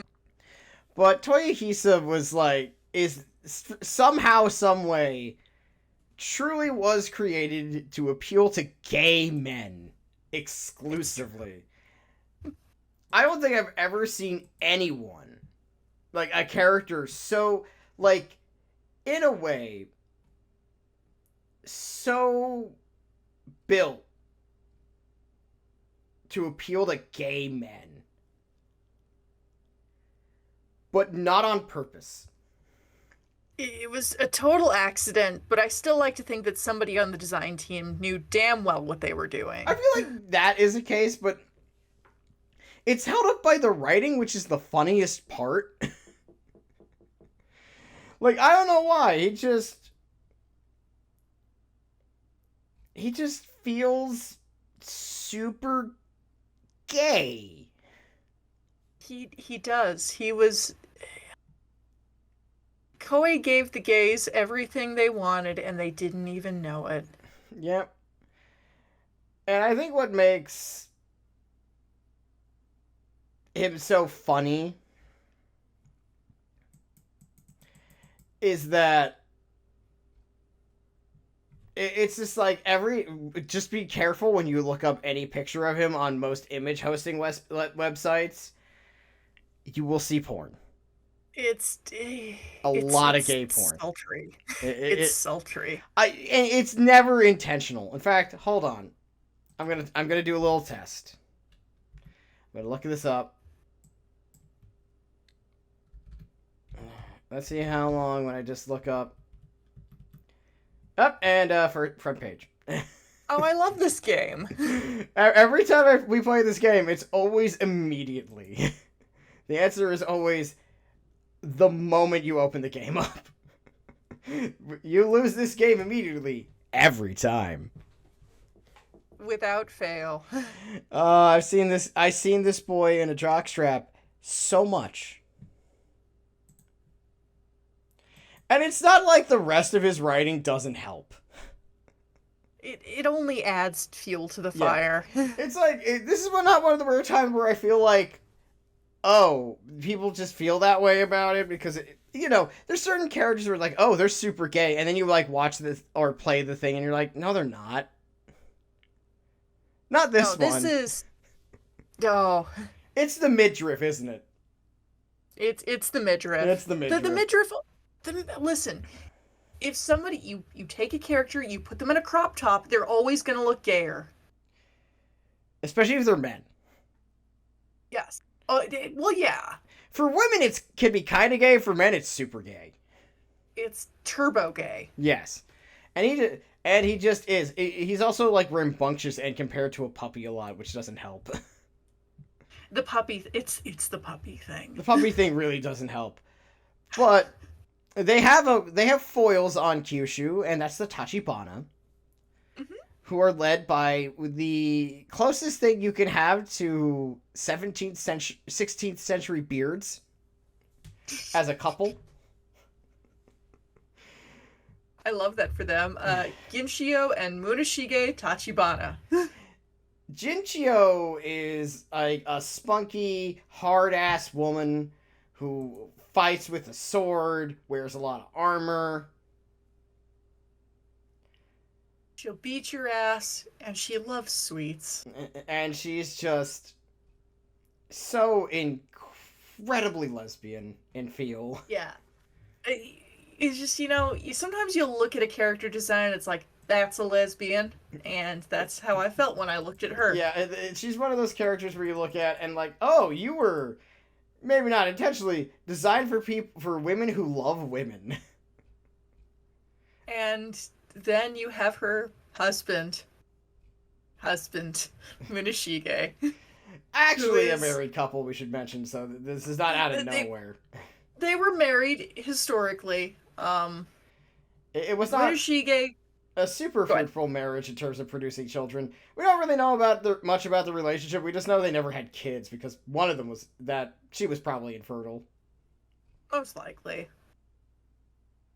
But Muneshige's not terribly interesting. I think the coolest thing about him is that he got some of his official art is done by Ayame Kojima, I think, who did Castlevania art series. Like amazing artist. Oh, you're talking about her character picture? Yeah. Oh, I know her character picture's great. It's awesome, dynamic. It looks like it belongs on a panel van. And that's the highest praise you can give art. But like Muneshige's not terribly interesting. He's an attractive man. I don't see anything straight about him at all. You know how in like A Song of Ice and Fire, such Game of Thrones, they had the Knight of Flowers. Yes. It's that kind of vibe where he's very pretty. He wears his armor, but like, this is one of the things where it's like they are actually married, so it's like I'm not even sure this is Koei's fault for the comp het. Not. Because like this is one of the rare times where like no, they were legit actually a married couple. Oh yeah. So it's not like the comp het is bad. It's just like it feels weirdly forced. And I'll be real, like they don't do a ton towards like building like, you know, their marriage, and it's like they sure are standing next to each other. Which is why we have stated that they're each other's beards until they're both out of the closet. Yep. So which one do you think came out first? Definitely Genshio. We jokingly say she dates Naotora, and she's the stepfather who stepped up. Oh, we love that. Yeah. We like 3 out of 4 of these. Sorry, Munishige. Sorry. You're okay, I guess. Yeah, you exist. The rest of you, though, hop in the van. Yes. The biocombustion conversion van. Oh my. Yeah, so that's sort of like, these are the micro action characters. They're like important because they did stuff in other parts of Japan, but they're not like the big one. I'm trying to see if there's who we've missed talking about. I'm looking at my list. Who isn't a part of something we've already talked about. I think it's time. It's time? It's time. Okay, so we need to talk about the combo Oda Toyotomi faction. And we have to say combo because one is an offshot. So I think we should start with the Toyotomi characters first. Yeah. Because there's a lot less of them. And specifically, we're going to start with the retainer characters. With maybe the character we care about the least. Do you want to introduce the Tiger Boy? Yeah. Fuck, I forgot his name. It's Kiyomasa Kato. Kiyomasa Kato, thank you. I'm sorry. That's how much he means to me. I'm sorry. It's been a long day. I do not feel especially strongly towards Kiyomasa. He's not my favorite guy. He has like a tiger theme. He has white hair. I find him deeply uninteresting. I would say he's probably my least favorite Samurai Warriors character. I feel like the problem with Kiyomasa is that he is the least interesting character in by far the largest faction. Mm-hmm. And like the thing that makes like the only like everything they've done to make him more interesting has not helped. Yeah. He's just kind of dull. Like the historical version of him is like, oh Lord. But like that's not the where that comes from for us. It's just he's the one with the hair and he's serious. Okay. Yeah, he's not. I just don't care for him. Yeah. The other characters that we're going to start with, the other boys here, we're going to start with Mitsunari Ishida.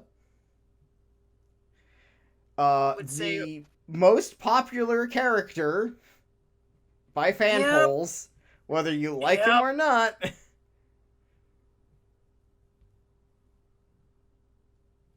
And let it be known, I have nothing against Mitsunari as a character. I actually find him delightful. As somebody who's on the spectrum, that boy is autistic, and I love that about him. He's a mean little bitch, and he doesn't care what you think, and he doesn't understand social cues, and I love that for him. Good for him. I'm gonna be real, and I apologize because there are a lot of people who enjoy this character who are perfectly reasonable human beings. I do not care for a lot of his fan base. It's the thing of you get so much of this character, you get fed so well, and yet still you act like you starve, you ungrateful children. And this is how we start a whole war. Hooray. I'm sorry, it's just like that's how I feel. I think he's fine. He's all right. He's all right. I'm not a particularly huge fan of him. He's just kind of neat. Now his retainer Sakon. Hello, Sakon. Sakon Shima. I'm like, hell yeah. More of this guy, please. With his giant mutton chops and large ass sword. Sakon is the coolest old dude. Yeah. And he just kind of goes around doing stuff. Yeah, he does his thing. He cares about Mitsunari. They're a pretty popular ship, I'd say. Yeah, I mean, they don't deserve each other, but whatever. They don't, but he's great. I like Sakon. Yeah, he's neat. Whereas, on the other hand, we have our favorite boy from this group, Masanori Fukushima. My sweet boy. My son. The dumb one. I love him. He's stupid. He's large, dumb, and honestly, I wish they had his hair down more often. He does look good. Like that one, because his one character art from 4 with his hair down, it's like, oh, that's really, like, you should go like that more often. But he likes the pompadour. It gives him confidence. This is also true. But he's good. He's very much styled in like the Japanese delinquent kind of like, Yankee kind of look with the big old pompadour, and he's he's got like a very like I love his design because he's got kind of a craggy jaw and like one eye is kind of droopy, and he looks cool. He's a classic sort of delinquent character put into samurai form, but less delinquent-y. More like in mannerism and in like sound, but more like he feels like he should be in like River City Ransom. Yes. He would fit in very well there. He really would. We like him. He's fun. We ship him. I've created a ship for him that is just so random and weird, and you've been so supportive of it. And I'm like, I love it. We'll talk about that more later because we actually skipped over them for reasons we'll discuss later.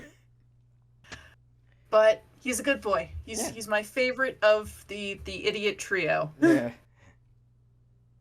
And I guess we should talk about her. Because there's only one character left to discuss for the Toyotomi faction without mentioning. Yeah, we have to talk about Mom. Mom. You know what? Go ahead. I'll let you take the floor for this one.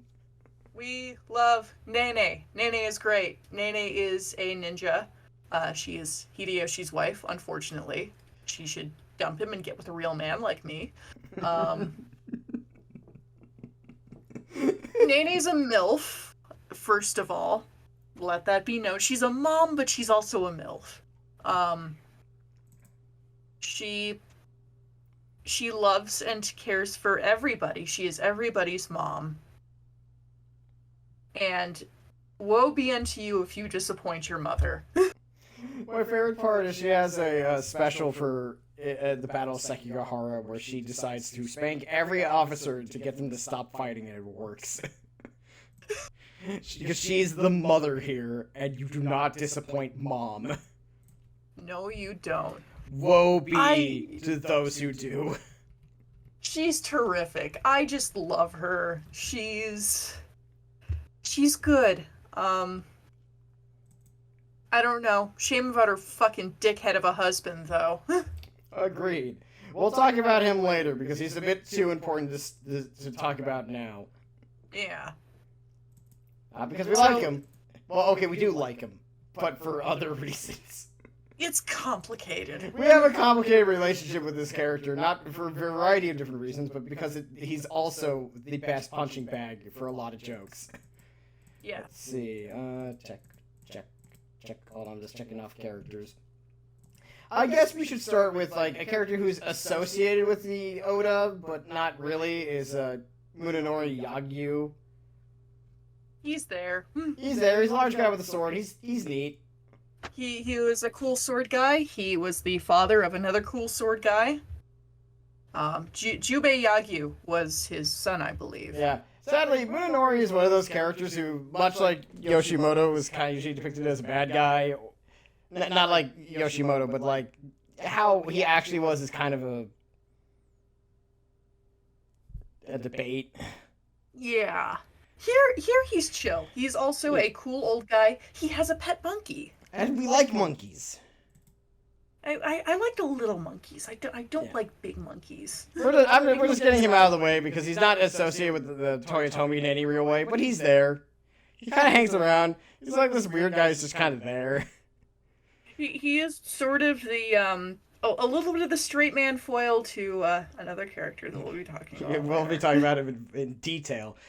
We need to talk about the two Toyotomi strategists of Kanbei and Hanbei, the goth man and the small feminine boy. They're roommates. They're roommates. And honestly, people probably do ship them. We probably don't. I don't know. I like them individually. I think Kanbei is neat. Kanbei is scary. His personality is exactly how you would think it would be looking at him. But what makes them I don't ship them, but I just like them together as a pair of people. I like their dynamic. Their dynamic is very funny because Kanbei's is very serious, like, you must do this thing, and Hanbei's like, you should do this thing. Yeah. I'm gonna go nap.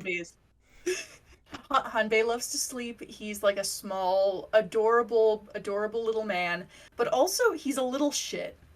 And I love that about him. He's a cheeky little shit. I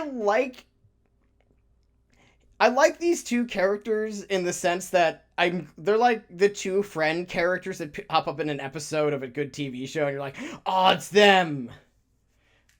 You know hijinks are gonna ensue. Oh yeah, and it's like occasionally you get like a full episode focusing on them, and it's great. Yeah. Kanbei is also neat in that regard. They bring out the best in each other. Yeah, they're neat characters, but they're not super duper important. They have their own drama when Hanbei dies young, but that's kind of it. Oh yeah. Yeah, Hanbei also has he dies from coughing too much. That's the thing that happens. He's got incurable cough disease. Do you know what he actually had, or was it just never known? It was rumored that it was tuberculosis. I think it was probably tuberculosis. That makes sense. I don't think it's ever been... Yeah, he had a little cough and he never got over it. He had small Victorian child disease. He does. Just like, oh, hi. Yeah. But he dies of it, except, well, hi, who died of other things. Yeah. He died from being arrowed. Which is, you can decide which one's the worst way to go. So that's kind of the Toyotomi as a whole. They're kind of like, if the Tokugawa were a family that functions well, this is the dysfunctional family that's only held together by a very solid mom. Yes. If it wasn't for Nene, this group would have fall apart like 20 years ago. Every mug in her kitchen cabinet is a world's greatest mom mug, and it's all from different people. And it was all earned. Yes. So we're gonna get into the other set of retainers now. To the main character. I know we skipped over a faction beforehand, and Sardo probably knows which one I did and why. No. You know me. But we need to talk about the Oda. Oh lord, do we have to talk about the largest faction in the game, which technically has two other factions in it, of Hideyoshi's faction and Iyasu's. I feel like I know who we should start with. We should start with Keiji, because he's technically the least associated. Yes, Keiji kind of mostly did his own thing, but... Oh, man. Keiji Maeda is a man who loved his tea. He's the wild guy. He's very large. He's a wild and crazy guy. Has fun. We like him. We think he's neat. He's sadly one of those characters who's kind of all over the place, so he kind of never really does any one thing that we could really use. People really like drawing him and Magoichi fucking. Yeah, I can see that. Yeah. I don't really ship that, but, like, I get it. Oh, yeah. I think it's funnier if Magoichi stays perpetually single. Oh, yes. It's much funnier that way. Yeah. No fault if you do. I think he's neat. We're just getting him out of the way because he is associated with the Oda half the time, and the other half the time he's not. And he has a cousin. A very much more important cousin in all of this. The guy who holds it all together somehow. Toshie Maeda. Go ahead, I'll let you have the floor for this one. The king of the wife guys. Historically noted for being a wife guy. That you know, if you gotta pick a way to be remembered in history, be picked for loving your spouse. Yeah, his wife Matsu. Wife guy, very much like the straight guy in the room. Who really loves his wife. Which is funny because he is like such a quintessential hunk otherwise. Yeah, he's a very gay-looking man, but he's not. It's really funny. He's the gayest looking straight man I've ever seen. He's fun. He's usually he's kind of the straight. He's sort of the Oda straight man. Mm-hmm. Because a lot of them are silly. He's the most well-adjusted of them. And he lives a long time, so good for him.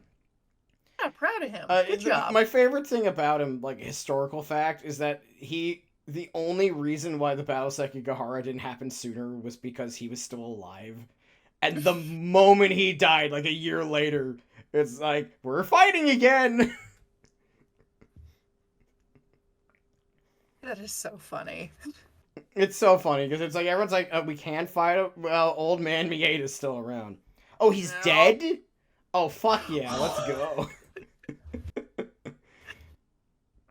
But yeah, he's, Toshie is a good dude. He's a pretty solid dude. He's definitely a character that we don't like a lot, but we love having around in the story. Enjoy him. He's like a great baseline. Yeah, yes, You exactly. need him there. He fills out the rest of the cast, especially for how, like, weird the Oda get. Yeah. And how extra they are as a faction. You need someone who's just not that weird. Mm-hmm. And that's where we get another character who is also kind of like that, but a lot louder, and that is Katsui Shibata. He's sad. He's a not so large, burly man. I'm Nobunaga's sister, and I'm sad about it. Oh Lord. His adaptation in this is always very weird. How would you like to describe him? He is a big, buff, burly man, mostly balding. Not that big either, but he feels big. Like he's broad. He's jacked. Dude is yoked. Yep. He also has a crop top, which I think is funny. Not super gay for some reason. Like, No. we don't think of him as gay, even in spite of the crop top. But he's a big, burly, bearded man who is very, very sad. And sad in like a contemplative kind of.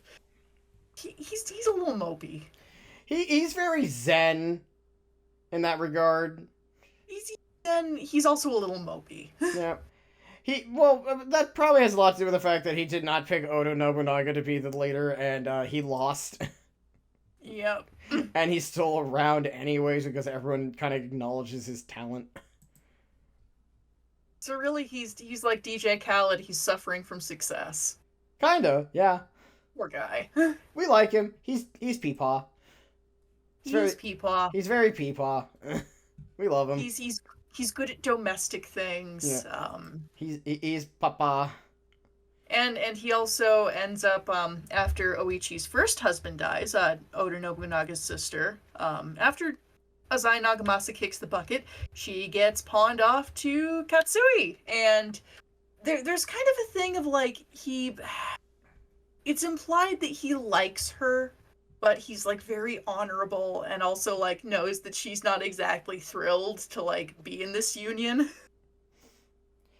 So it's an interesting dynamic, I think. Yeah.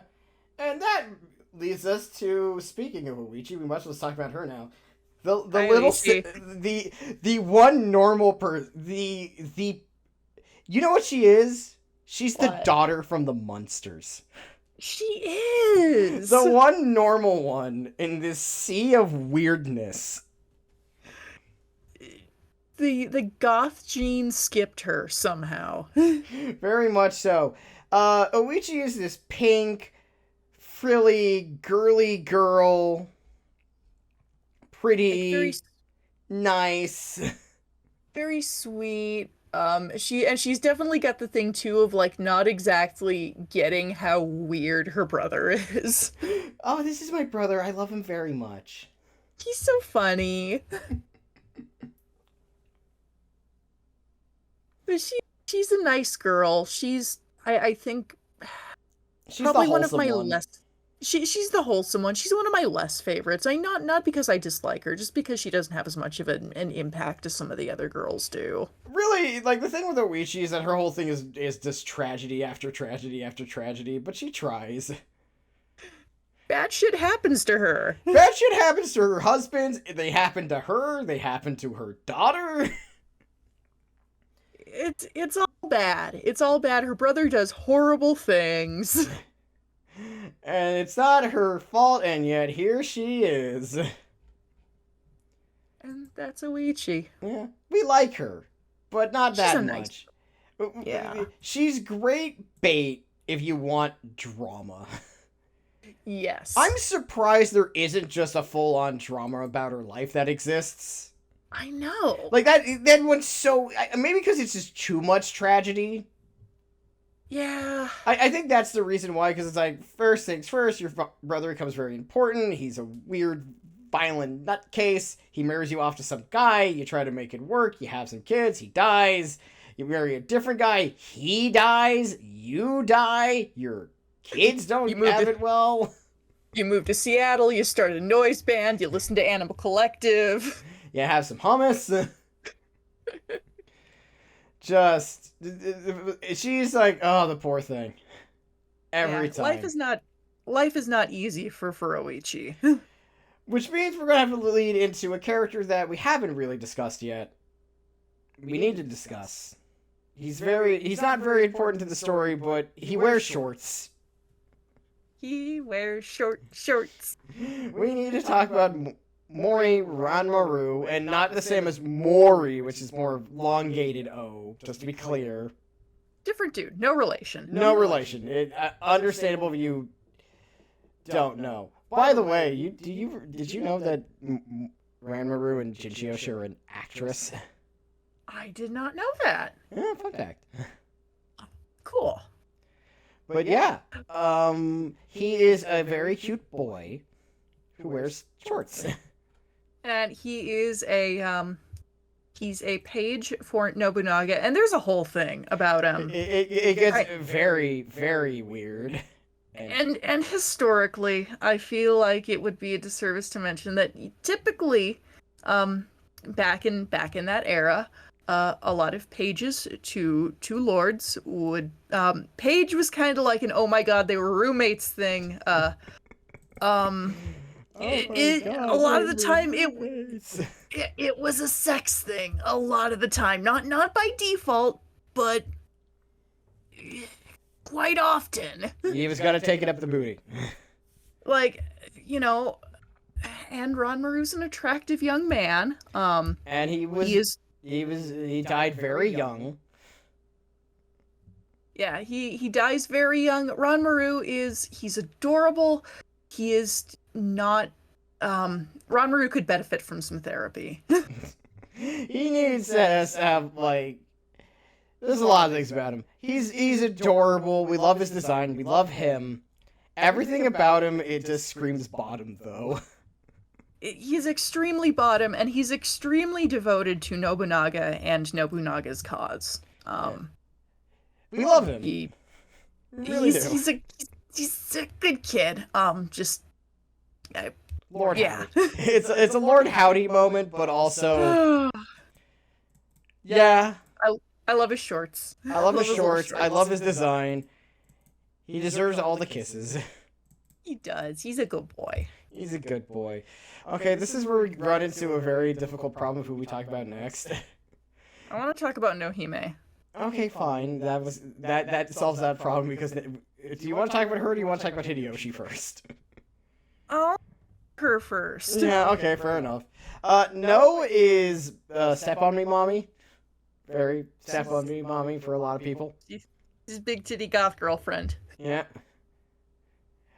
Interesting adaptation for these two, for her and her husband, is that we have no idea. Now, she's noted historically of being extremely attractive. She's known for being hot. That was her thing. But the marriage between her and Nobunaga is famously, I think the best way to describe it as political. Yes, I think that's putting it very charitably. That's the charitable version of it. Now, I will state, there's no historical record saying they disliked each other. No. There's no historical record that they liked each other either, which makes me think this is the most accurate depiction of them of being very weird. They're the couple that says, we saw you were across the room and liked your vibe, but it's terrifying and not gross. It's so scary. Scary in a hot way. Yes. But the best I can describe their relationship is it is the actual fun, not heterosexual version of I hate my spouse so much I could just kill him. But they fuck a lot. Oh yeah. It's that. It is the non I hate my wife version of that because I don't know. They're two goths. I don't want to say they're in love. I don't know what that is, but it's something. We're not sure what it is. It's a thing, but it's something. There's a word probably for what their dynamic is. I don't know what it is. I just think it's kind of hot. We like it, and we love her. She's beautiful. Whatever this is, we love it. Yeah. I think they are probably my favorite canon Samurai Warriors couple. Yeah. I think it's because everything about them is just so off-kilterly weird that it's kind of hard not to be fascinated by it. Yeah, it's just nothing like you've probably seen very much. Well, they are the ultimate. This argument is either going to end with them killing each other or violently fucking. No in between. Like, I think Nobunaga likes her because there's a non-0% chance that she will bite his head off during the act of sex. And he thinks that's the hottest thing. That's why he likes her. Yeah. So, before we get into her husband, let's talk about Well, we have two. Monkey. We have to talk about two other people first. Oh yeah, okay. You know who one of them is. Mm-hmm. But we need to talk about the Return to Monkey. Monkey. The infamous Hideyoshi Toyotomi, or Hishiba, depending on what point in the story we're in. The artist formerly known as Hishiba. Nene's bastard of a husband.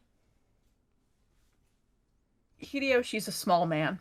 He's literally in this case too. He's just a little guy. I think he's 5'5". But and he is Hideyoshi, inversely to know, is historically noted for not being very physically attractive. Okay, so we need to talk about this. One of my favorite aspects about Nobunaga, and this is real because it survived, is that Nobunaga really liked Nene. Like, I don't think in like a lover's kind of way, but in like He cared about her. In like the "you're my best friend now" kind of way. Yes. And this leads to the fact that in a letter to Nene, because they were like pen pals at half the time, he called Hideyoshi a bald rat. Which feels a little bit mean to rats. Yeah. Because you know that was said with spite and anger. Oh yeah. And it was like, stop cheating on your wife, you bald rat. Mm-hmm. And I think that's beautiful. Yeah. But he's a bad husband. He's a very fun character to make fun of. He's a great punching bag. He is. He's great for that. Just an absolute shitbird of a husband. He's a womanizer. He just sucks. But he's kind of fun too. He's a character that like he sucks in the sense that he's very fun, but he sucks as like a person. Morally, he sucks. Yeah, he's a morally not good person, but makes him a very fun character to really like learn about and go through and do things. The version in Samurai Warriors is much nicer than the actual one. Yes. Real Hideyoshi was not a great dude. He was a bit of a bastard, which makes sense why he was retainer to a bastard, but not as fun of a. But he was not as fun of a bastard. A bit more successful if you don't count like half the work already be done for him. Yeah. But he kind of sucks historically. Here he's fun. Yeah, he's fun. And bad things happen to him. Because, terrible things happen to him. You know, history is a cruel mistress. So, we gotta talk about Sardo's favorite now. I'm gonna let you just go for a few minutes. So this is, you have the floor. I'm not gonna stop you for the next 3 minutes. He looks like if Oingo Boingo was a person. Like Oingo Boingo's music. That's weirdly specific. I like it. Like, okay, Stross, you know the character. Tell me if these statements are correct. He looks like he tripped and fell into a Spencer's Gifts. Yes. I love him so much. Matsunaga Hisahide, historically known for being a traitorous bastard. Yep. And he's a big, stinky, traitorous bastard here. I love him. He's great. You might be the only one. I don't care. More for me. The first time I saw him, it's just like, he's so ugly. I love him. Strauss, okay. I talk about him a lot. Describe Hisahide for me, please. So I want to hear it from somebody who's not biased. Hisahide is what happens when you try to design an anime man who's also a Looney Tunes character and evil. You liked that, didn't you? Yes. Because he's so Looney Tunes at times that I don't hate him or anything, but I don't love him as much as you do. It's your thing and it's yours to keep. Nobody loves him as much as me. And that's not an insult, by the way. In canon, his hobbies include digging pits for people to fall into. Because he can. And he's also got like some he's got some weird ass motivations that, like, the more Koei tries to build upon why he does what he does, because he's a card carrying villain. He's like, I'm evil, I'm a villain, I'm a bad man.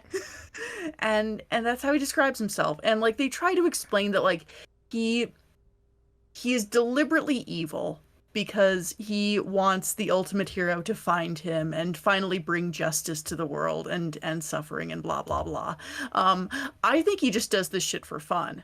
I mean, he does. So I'm going to just name, he is famously played by Koji Ishii. I'm going to name some of the characters he also voiced that you probably would recognize. Rattle them off. Number 1, first and foremost, he is Garter Belt. In Panty and Stocking with Garter Belt.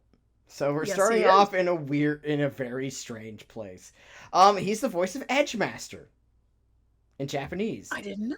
Huh. Yeah, we're back to where we started many episodes ago.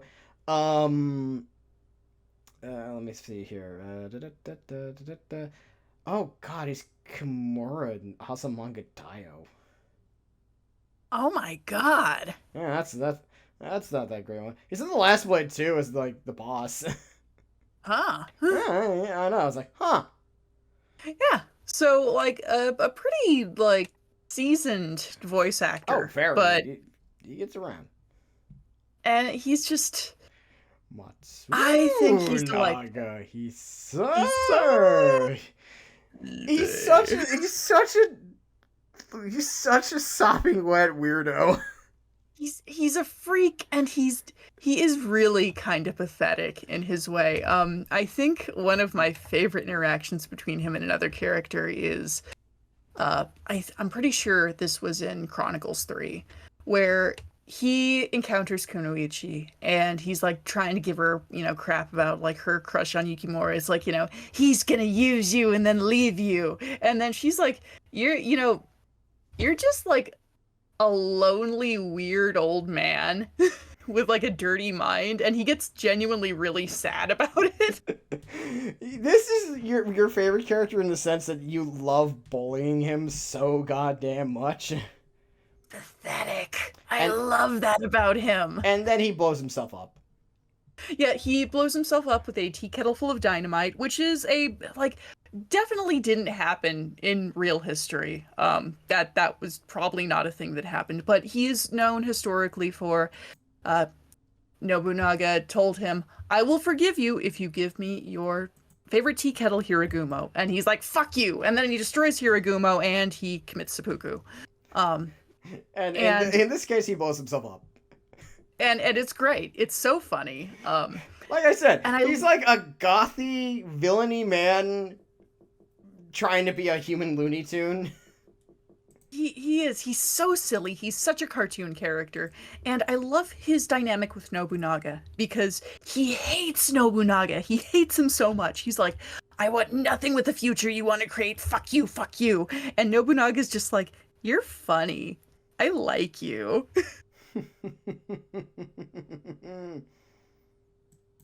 And it's so good because Nobunaga just never gets upset about anything Hisahide does. And it angers him so. He hates it, and he's a sad little man, and he's my life and my love. To know him is to know me. He's my heart. Anyway, before we move on, we should also mention that he is so silly. He's a silly, goofy guy. And to go in a completely opposite direction, we have to talk about Mitsuhide. But first, we're going to talk about his daughter. Yes. Because we're going for tonal whiplash with Gracia? I don't actually know. I've heard it pronounced differently. Gracia is the littlest Christian. The littlest Christian girl. She actually was Christian. Yeah, Again, that's historically. right. This is actually legit. She has the power of God and anime on her side. It's true. Huh? Gracia is adorable. She's a baby. She shoots lasers out of her bracelets. That's her weapon. Yep. And she's just very curious about the world. She's adorable. We love her. She was a favorite of a late friend of ours, so we have a very special attachment to her. Yeah. She's a good character. We like her a lot. Yeah, we like her. I love her 4 design the best. It's good. They made her little. They did the whole gothic Lolita thing, which fits well with the overall Oda aesthetic. It does. But she's such a ball of sunshine. She is. She's just sweet and adorable. Which now means we have to talk about her very pretty father. Akechi Mitsuhide is a very handsome man.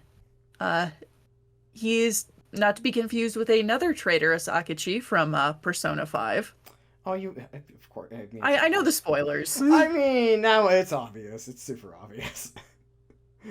But as I joke, I was going to joke, never trust in Akechi. Yes.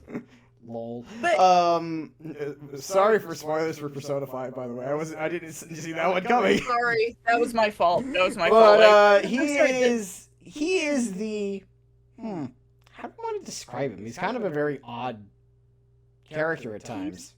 He's very straight-laced. He's like this very soft-spoken, like, cause you get a whole range of different takes on Mitsuhide through different Basara media, not Basara, Sengoku media. Like Sengoku Basara was fucking weird Mitsuhide, but well, this one, and the reason why for that is because Mitsuhide is famous for really one major action, and it is and it's one of those rare times where it's an incredibly major action in the country's history, which is killing Oda Nobunaga at Honnoji, and no one knows why.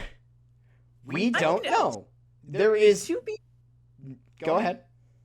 Sorry, go ahead. There is no real knowledge of why he did it. There's a lot of theories as to why he did it.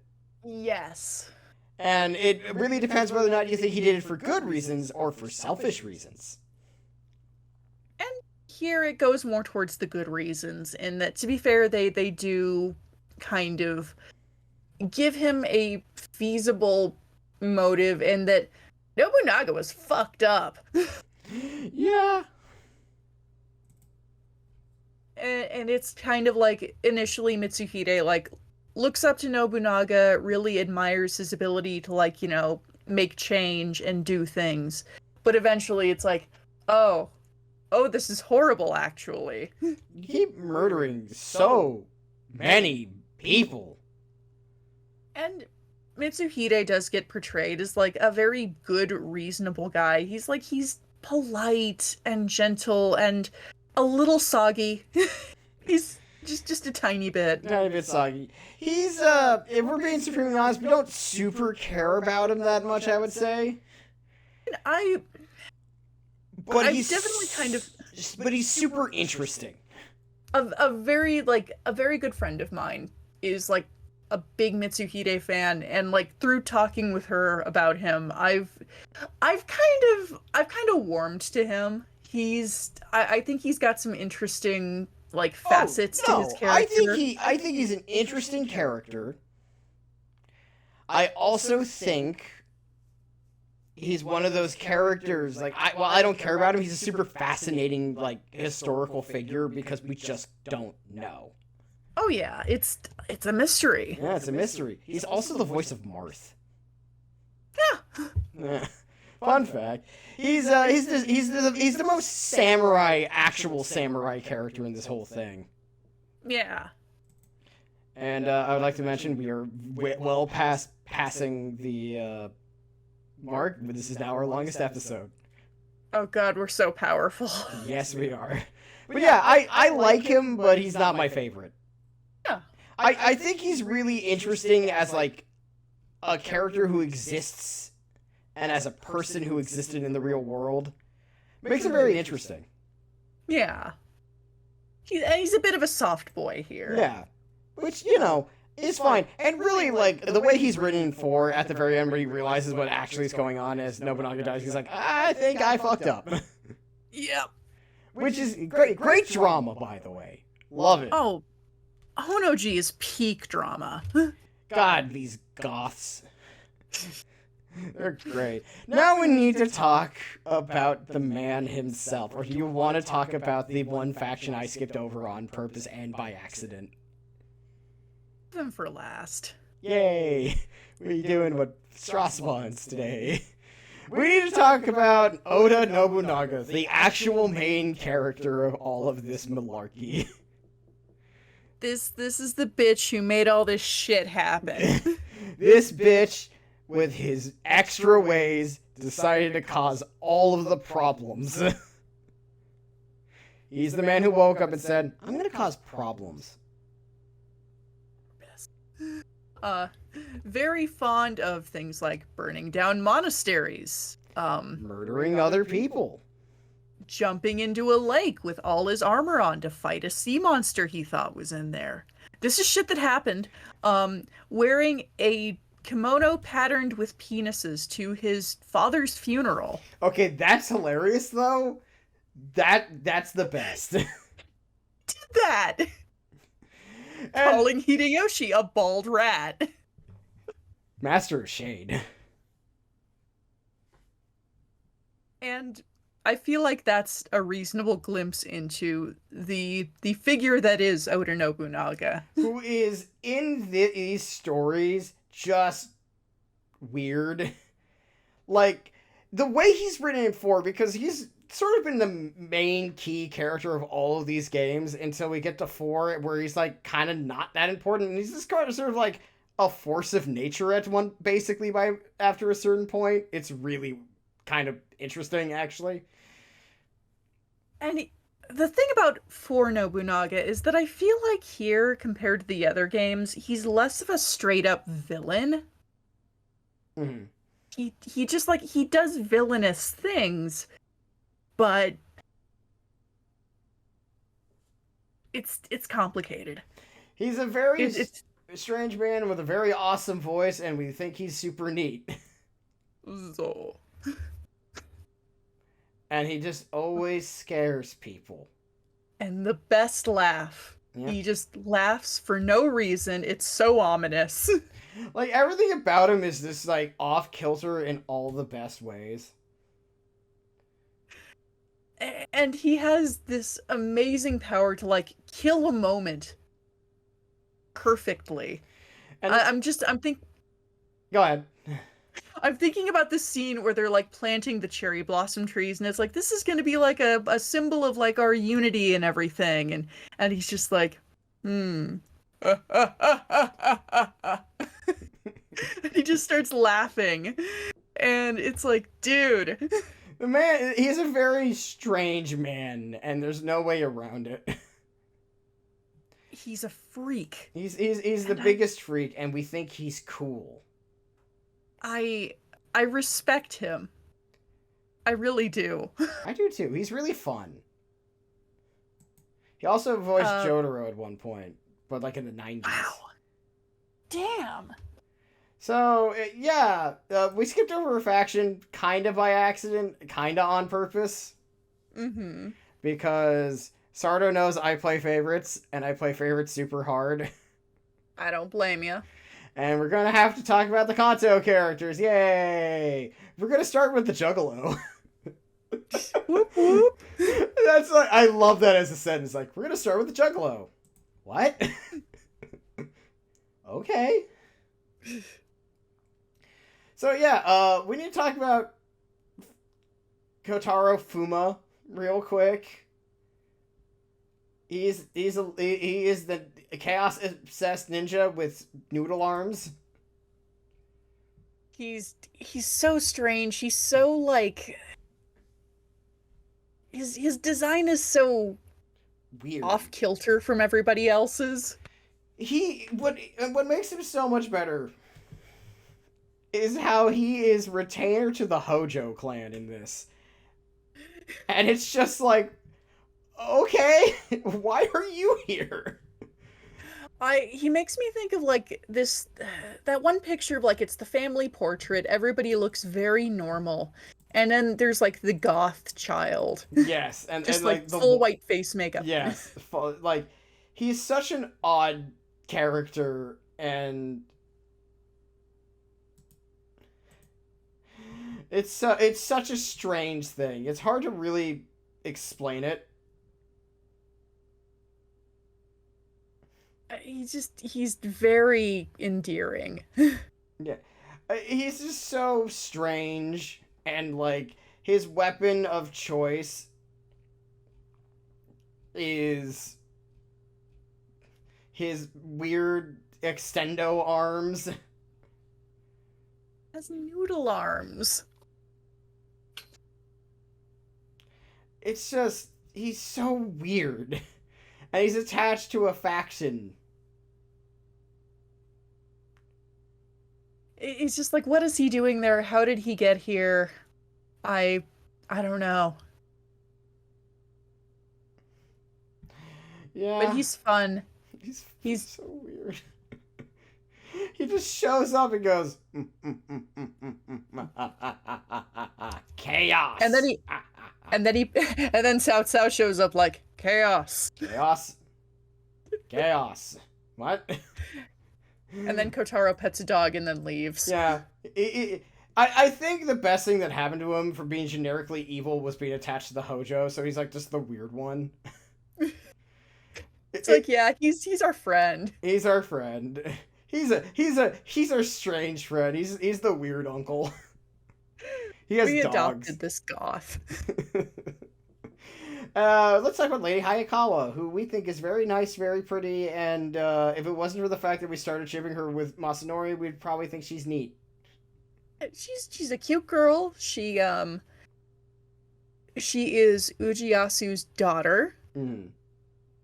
And she's nice. She's a nice girl, very normal. Yeah. She's cute. She's got a forehead. She does have a very large forehead. She's also interesting because she's one of the few characters who like absolutely goes against their faction's color scheme. Yeah, she's light blue. Light blue and white in a black and red faction. Like even like Oichi isn't really like that out of place with her all pink attire. Because like the Oda color is purple. Yeah. So it's like not that it's like, oh, she's the bright and sunny one, so she gets the pink color scheme instead of purple. Lady Hayakawa is just like blue. It's like a light blue too. It's like very different. She dares to be different. Dare to be different. Dare to be the nicest girl here. She is very sweet. Yeah, I like her. She's neat. And she has a hot ass dad. You want to talk about it? Nobody will let you forget it. Would you like to talk about her hot ass dad? Ujiyasu Hojo is the DILF of all time. He is also very clearly based after Solid Snake. And even if you haven't played Samurai Warriors, there's a good chance you've seen a drawing of this man naked. much like Solid Snake slash Naked Snake or Big Boss in a lot of gay porn. Just so much. Yes. You'll see that a lot with him. He's very popular for understandable reasons. He has his pecs out, and he's attractive. He's a very attractive man. I forgot what I was saying. he is also very much a dad. He's a total dad. He's fun. The one downside is that he kind of sticks around at the sake of his son, who sadly, a lot of the bad stuff that happens to the clan is when he's already dead. Yep. He's all man. 100% ground beef. Yeah, I like him. He's fun. He's good. He's good. Very obviously based after a Metal Gear character. Metal Gear. Metal Gear. Kataro, it's Metal Gear. Kataro. Anyway, now for me to play absolute favorites because I have zero shame. Here's the one, folks. The one we've been building up for. The one you've been waiting for. Or, for me anyway. I don't know about the rest of y'all. Stross, player in. Who are we talking about? We're talking about the girl of all time, Sardo. Mm-hmm. The failed daughter of failed daughters. The best girl. The only girl that matters. We're talking about Kai. I wish there was a longer name to introduce her with, but no, it's just Kai. She's just Kai. Just like Kai. Ken. Well, yeah, like Ken. It's the same amount of letters. And how to best describe Kai? Let's see.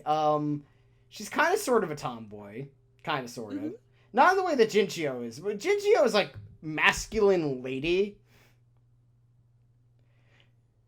She is definitely like the feminist tomboy you're gonna find. Mm-hmm. She's great and I love her. She's my favorite. She's very cute. She wrestles bears. She hates the fact that people know that she wrestles bears. She wants to be known for like being pretty and you know, feminine and cute and it's a thing like Kunoichi and her have this kind of like, you know, catty friendship. Yeah. Yeah, and Kunoichi, like, and it's so funny that she's like, you know, yeah, Kai, you're so masculine and big, you're a bear, and it's like, have you seen Kai? No. Yeah, this makes her sound like she's super muscular. She's not. She's like normal sized. She's very lean, if anything. Yeah. Not that she's like a very, like a slim, feminine girl. Yeah. But she's so cute. So cute, and she's trying so hard to find love, and it isn't working out. She wants to be the protagonist of a rom-com. She wants to be Tomo Aizawa, and Tomo-chan is a girl. Yes. And it's never gonna happen. Not once. The poor thing. But she's so sweet and so cute. And she's trying so hard. And I do understand why you love Kai. Absolutely. Also because you know I have a type. Oh, yeah. Oopsie doodle. But yeah, I mean, Stross, what do you love most about Kai? I think what I like most about her is that she just tries so hard. She's trying so hard to find love. She is one more stop for love, and it doesn't work. Truly. And she tries so hard to look the best and be like, I want to be the girl who tracks all the guys and fails just miserably at it. She does have a little bit of the energy of Ryan Gosling's Ken. I'll be real. But it's also like, you know how sometimes you describe a character as sopping wet? Yes. She's kind of wet. Kind of sopping wet. She's a little soggy. She's a little soggy.